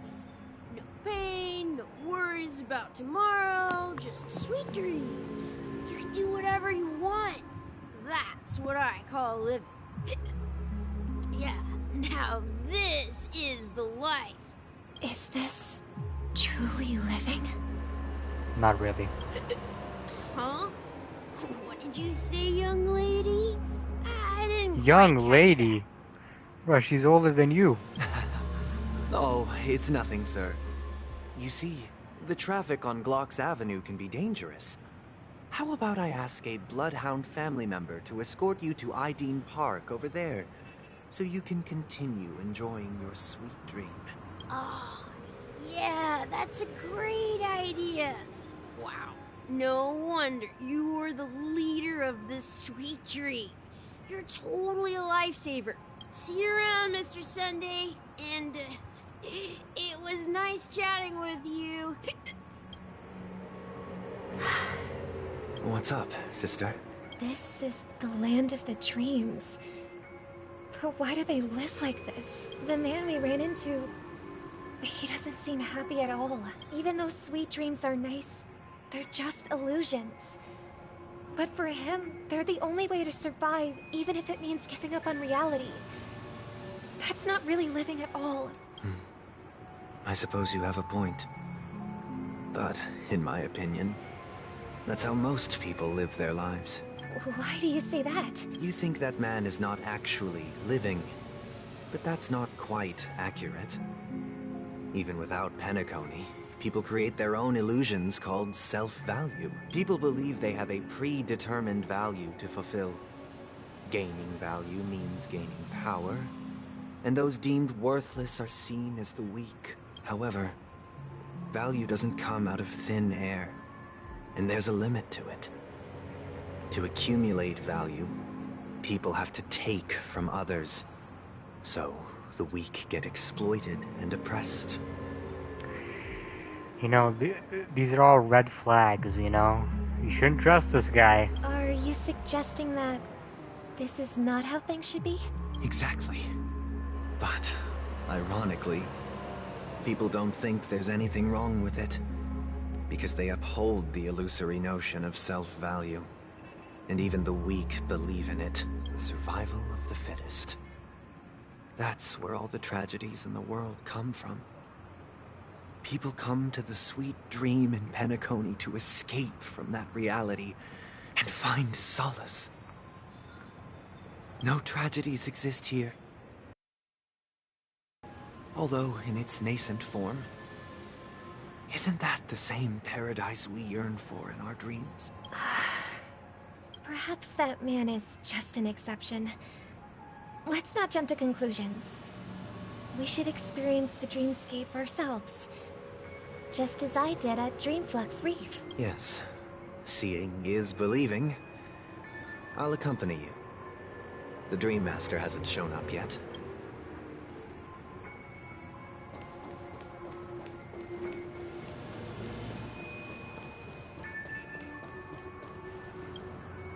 Glad to meet you again, Robin.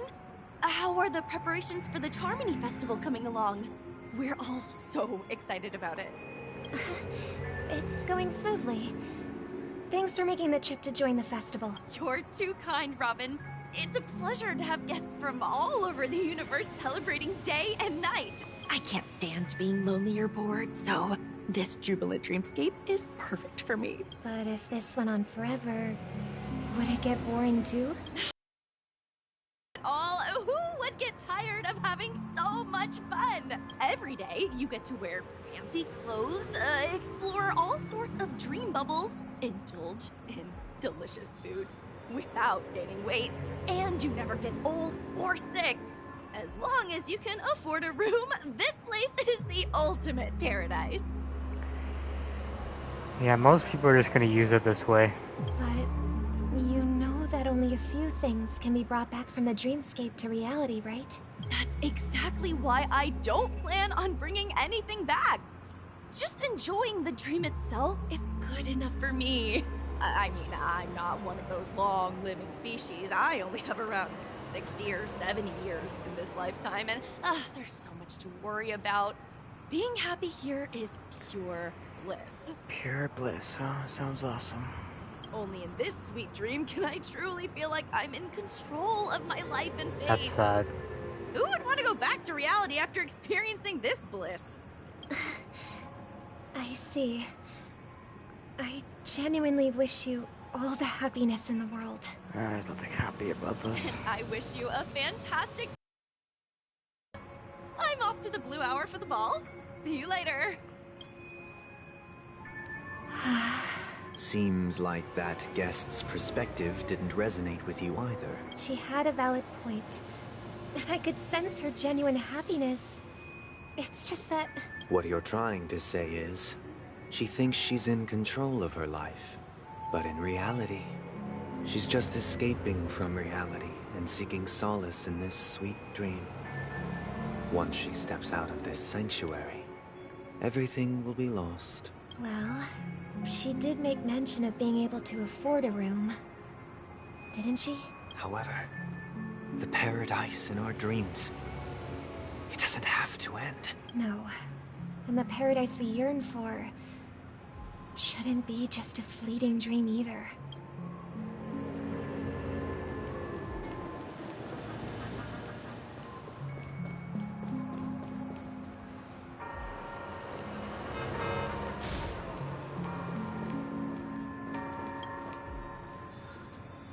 The scenery in this dreamscape is truly breathtaking, isn't it? Oh, Robin. Can't believe I'm meeting you in person here. What an honor. You're right. Even though time stands still in this dreamscape, it always feels fresh. I find something new every time. A philosophical mind. I hope I'm not intruding. Oh, not at all. No. With little time left, I yearn for meaningful conversations, especially with someone as esteemed as you. Do you mind if we chat? It's my pleasure. No need to be formal. Just speak your mind. You said, with little time left. Please, forgive me for being blunt. But is that why you came to Penacony? Yeah. I was part of a war, and while escaping from the mothership, I got exposed to some radioactive materials. And then, all my comrades died. My hometown was wiped out by neutron bombardments. I couldn't bear to live. Everything I knew gone. That's when I heard about a possible solution here, so I came. How heart-wrenching. I hope the family has been able to help you. They have, and I'm truly grateful for that.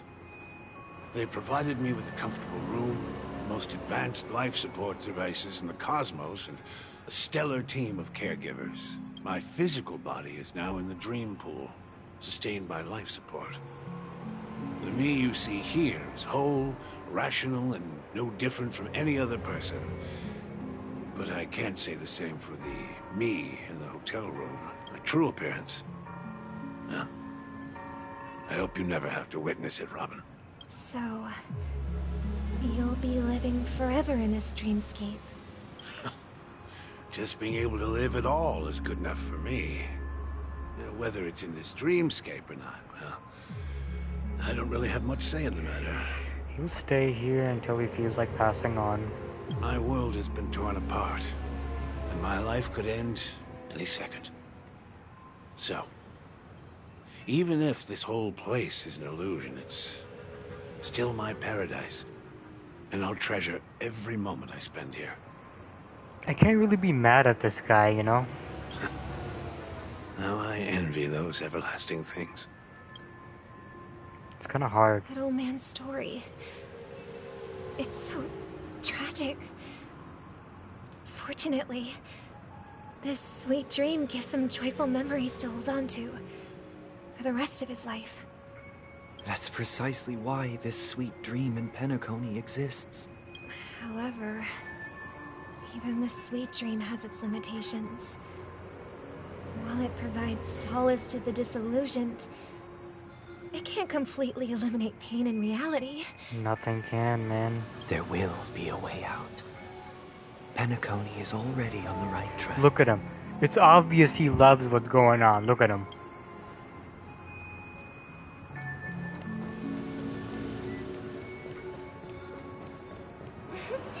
Look what we have here. A lovely young lady. Sparkle. Wait, is that me? No, it's not you. It's Sparkle. Brother, what a surprise to see you again. Show yourself. Your trick won't work on us. I've heard that a skilled mass fool received an invitation too. That must be you. right? Did you enjoy yourself? Barely. The people here are way too gullible. A little bait is all it takes for them to bite. And they run away at the slightest hint of danger. In other words, they're naive and cowardly. Now that you've had your fill, it'd be wise to leave before it's too late. The music of the Harmony doesn't tolerate discord. What? Now that you have the real Robin, I'm useless? Oh, how disheartening. I've done so much for the family. You should be thanking me, because if it weren't for me cleaning up this mess, Penacony would still be in shambles. Don't you think? That was a personal request from the head of the Iris family. Step aside and stop causing trouble for the Charmony Festival. The Charmony Festival? You think you can scare me? You think I've no idea what you're planning? I don't care what you're thinking, Chicken Wing Boy. Chicken Wing Boy. I'm pretty sure our lovely Robin won't be appearing on stage. After all, you're well aware of what a sorry state this dreamscape is in under the banner of Harmony. Penacony, the land of the dreams. Is this truly the paradise you desire? Not really, to be honest.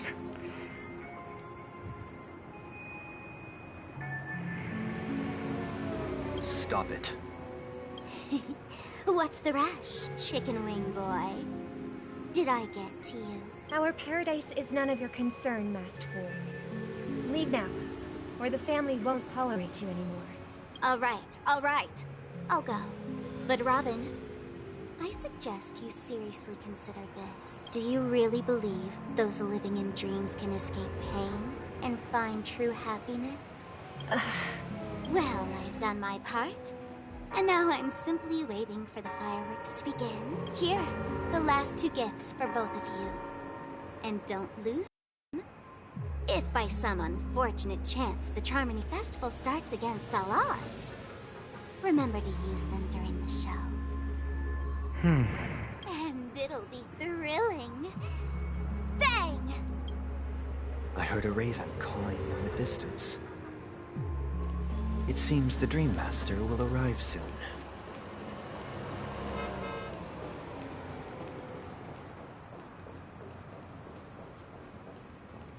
Let's wait here for the Dream Master to arrive. Okay. By the way, brother, I heard you no longer have a sweet tooth. Back when we were kids, you used to steal my desserts. Seems like a lot has changed during my absence. What exactly happened? Well, someone has to stay awake even in this sweet dream. But that someone doesn't have to be you, or anyone in particular. You're carrying too much on your shoulders, brother. The paradise in our dreams. It shouldn't be like this. Penacony is nothing more than a dream. It can't erase the worries and pain of reality, or bring true happiness. It only offers an escape from reality. Nothing more. Remember the old man we met earlier? Without this dream, he might have completely lost himself. That might be true, but even without Penacony, he could have chosen another path. As far as I know, the Intelligentsia Guild has been promoting their rehabilitation techniques for a long time now. That path may have been more ordinary and challenging, but now he is receiving hospice care in a comatose state, and his fate is sealed. I didn't think of it like that, actually. She's got a point. Is Penacony granting these people a future? Or is it taking it away from them? Well, it's not the former. Well, don't forget this. Not everyone really has a future. The future for humanity is like the sky for birds. People mistakenly believe that flight is inherent to birds because they've never witnessed those birds crashing to their death. Do you remember how we took in that little Charmony dove when we were young? Yeah. We took care of it. Provided food and water, groomed its feathers. And later, When I decided to leave Penacony, I opened the cage and set it free. Well, I didn't mention what happened to it in my letters. It died, because I didn't it? didn't want to upset you. Shortly after you left, it crashed to its death right in front of your window. I had surmised as much. I knew you wouldn't have avoided mentioning the bird for no reason. Despite that unfortunate outcome, I still believe it was the right decision. Birds aren't meant to spend their lives in cages. They belong in the sky, even if they can't fly. I feel the same way. But here's the thing. If there are birds in this world that can never fly, can we really assert that they belong in the sky?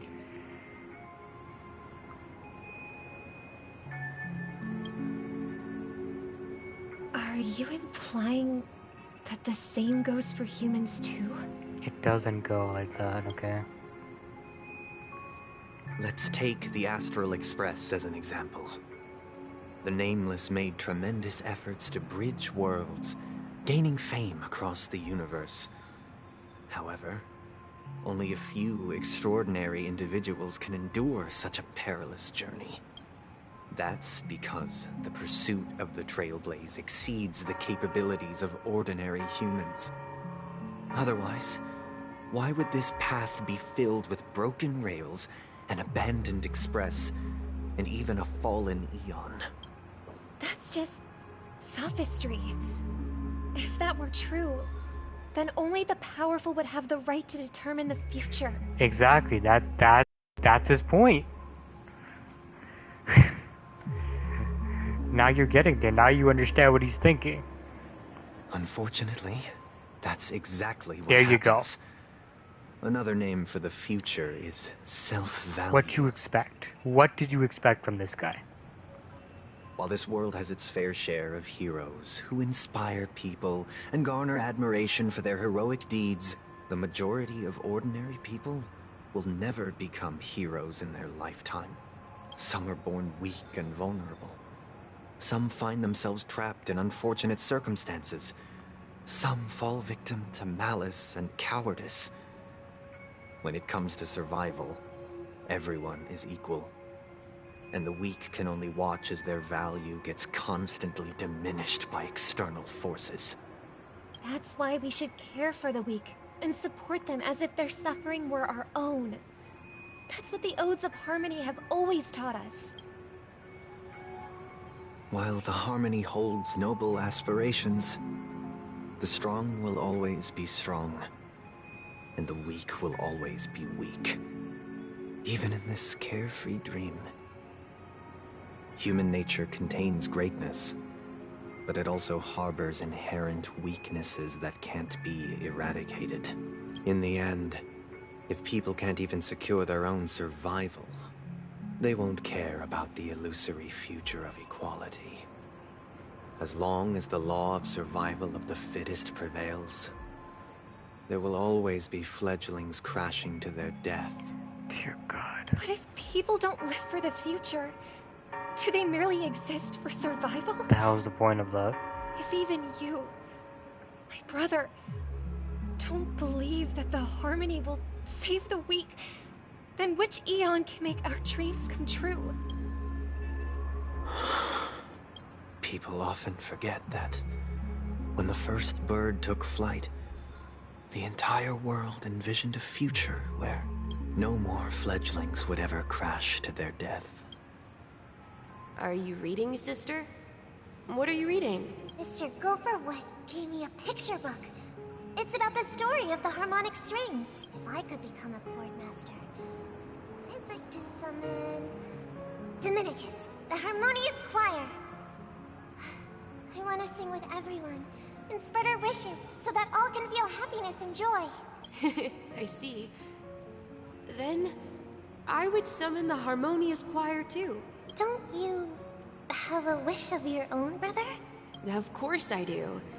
It's just that it includes your wish and everyone else's.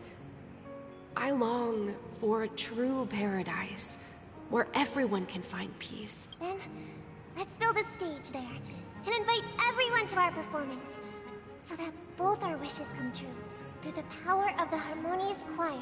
It's a deal then. Yeah, it's a deal.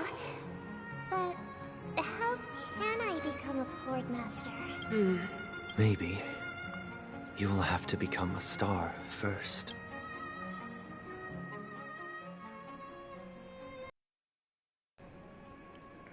You're back sooner than I thought.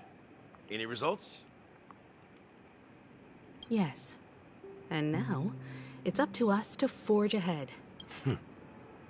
Since he's already carried out his last wish, my final mission is complete. But pardon me if I sound curt. It's good to have determination. The path Mikhail left for you is not an easy one to tread. Why else would he have chosen to sleep in solitude, staking everything on some nameless in the future? But you have the numbers. And in numbers comes strength. So that might just delay your inevitable a little more. Got any more encouraging words? As I see it, relying on Welt's negotiations alone is far from enough. Regardless of whether the other party will be compliant, negotiating simply allows us to meet them as equals and won't grant us an upper hand. Penacony is our rival's home turf, and we already have very few chips left to play with. Rather than idly sit around while the family's got us blocked off, an offensive approach might be a wiser course of action. We're more familiar with the Stellaron's properties than most, and since it's the key to stabilizing the Sweet Dream, it's vital to the family's interests. By attacking their core interests, they're bound to retaliate hastily. And as the saying goes, haste makes waste. That's right. As long as we pose a threat to the Stellaron, either with words or otherwise, we have a chance at gaining the upper hand. But the problem is, on the eve of the Charmony Festival opening, how exactly are we going to get close to the theater? Family security will be airtight, and if we brute force it, even if we succeed, it's too risky.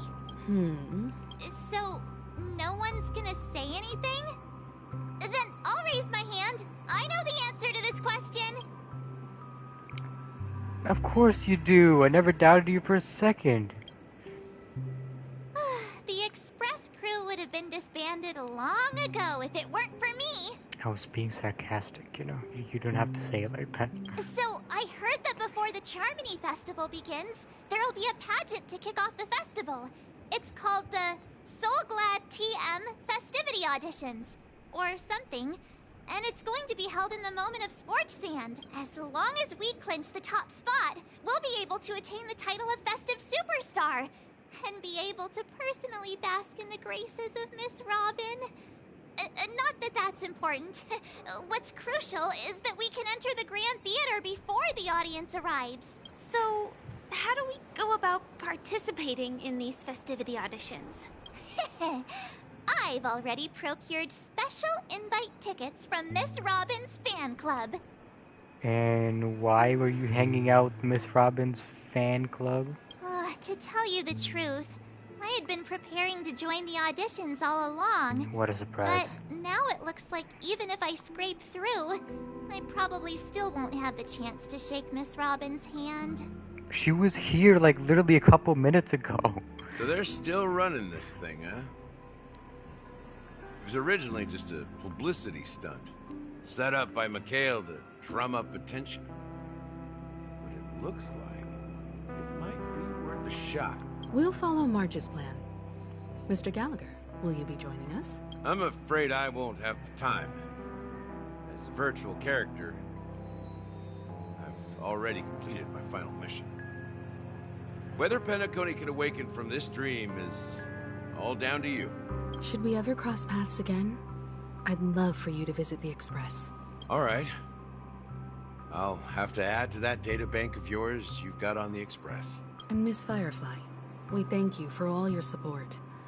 We're faced with a formidable enemy. As long as the Astral Express and Stellaron Hunter's objectives are aligned, we're willing to cooperate with you. We've already come this far together. I'd like to join you for the rest of your journey on Penacony. I'm pleased that we can finally fight shoulder to shoulder. I couldn't ask for a better ending. This is also the spirit of the Trailblaze. Now, everyone, let's prepare to move out. Ladies and gentlemen, welcome to Scorched Sand Hall. This is where challengers thrive and dream chasers shine, all under the watchful eye of the entire universe. If you have ambition, dreams, and the drive, dear friends, the next superstar of Penacony's Charmony Festival could be you! Oh, wow! They've really outdone themselves! Oh, I'm starting to get excited! Behold! Here come 4 friends with spirits high and full of steel! Are you aspiring to be the superstars of the festival? Is he talking about us? I'd assume so.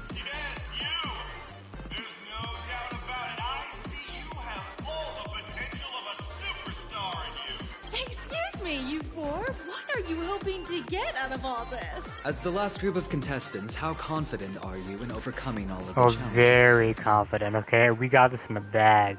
Would you be open to a brief exclusive interview with us? It'll be quick.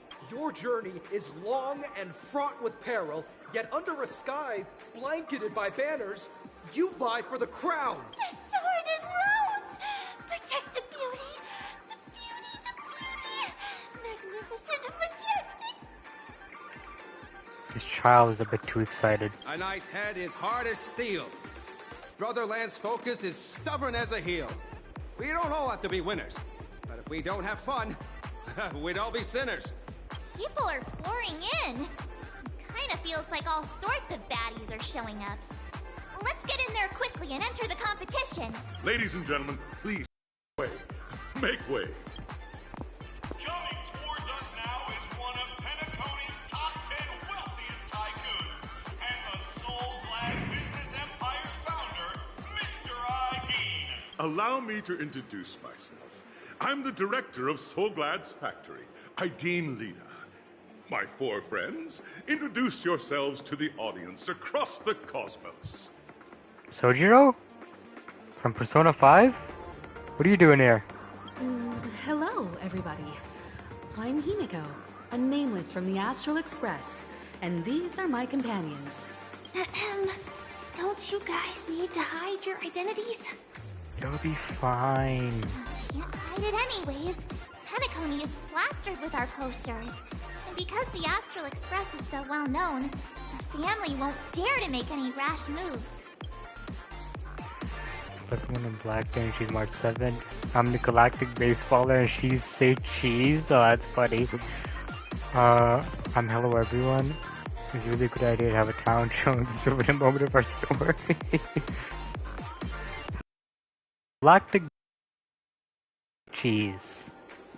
That's the perfect thing to say. Don't expose my net handle to everyone.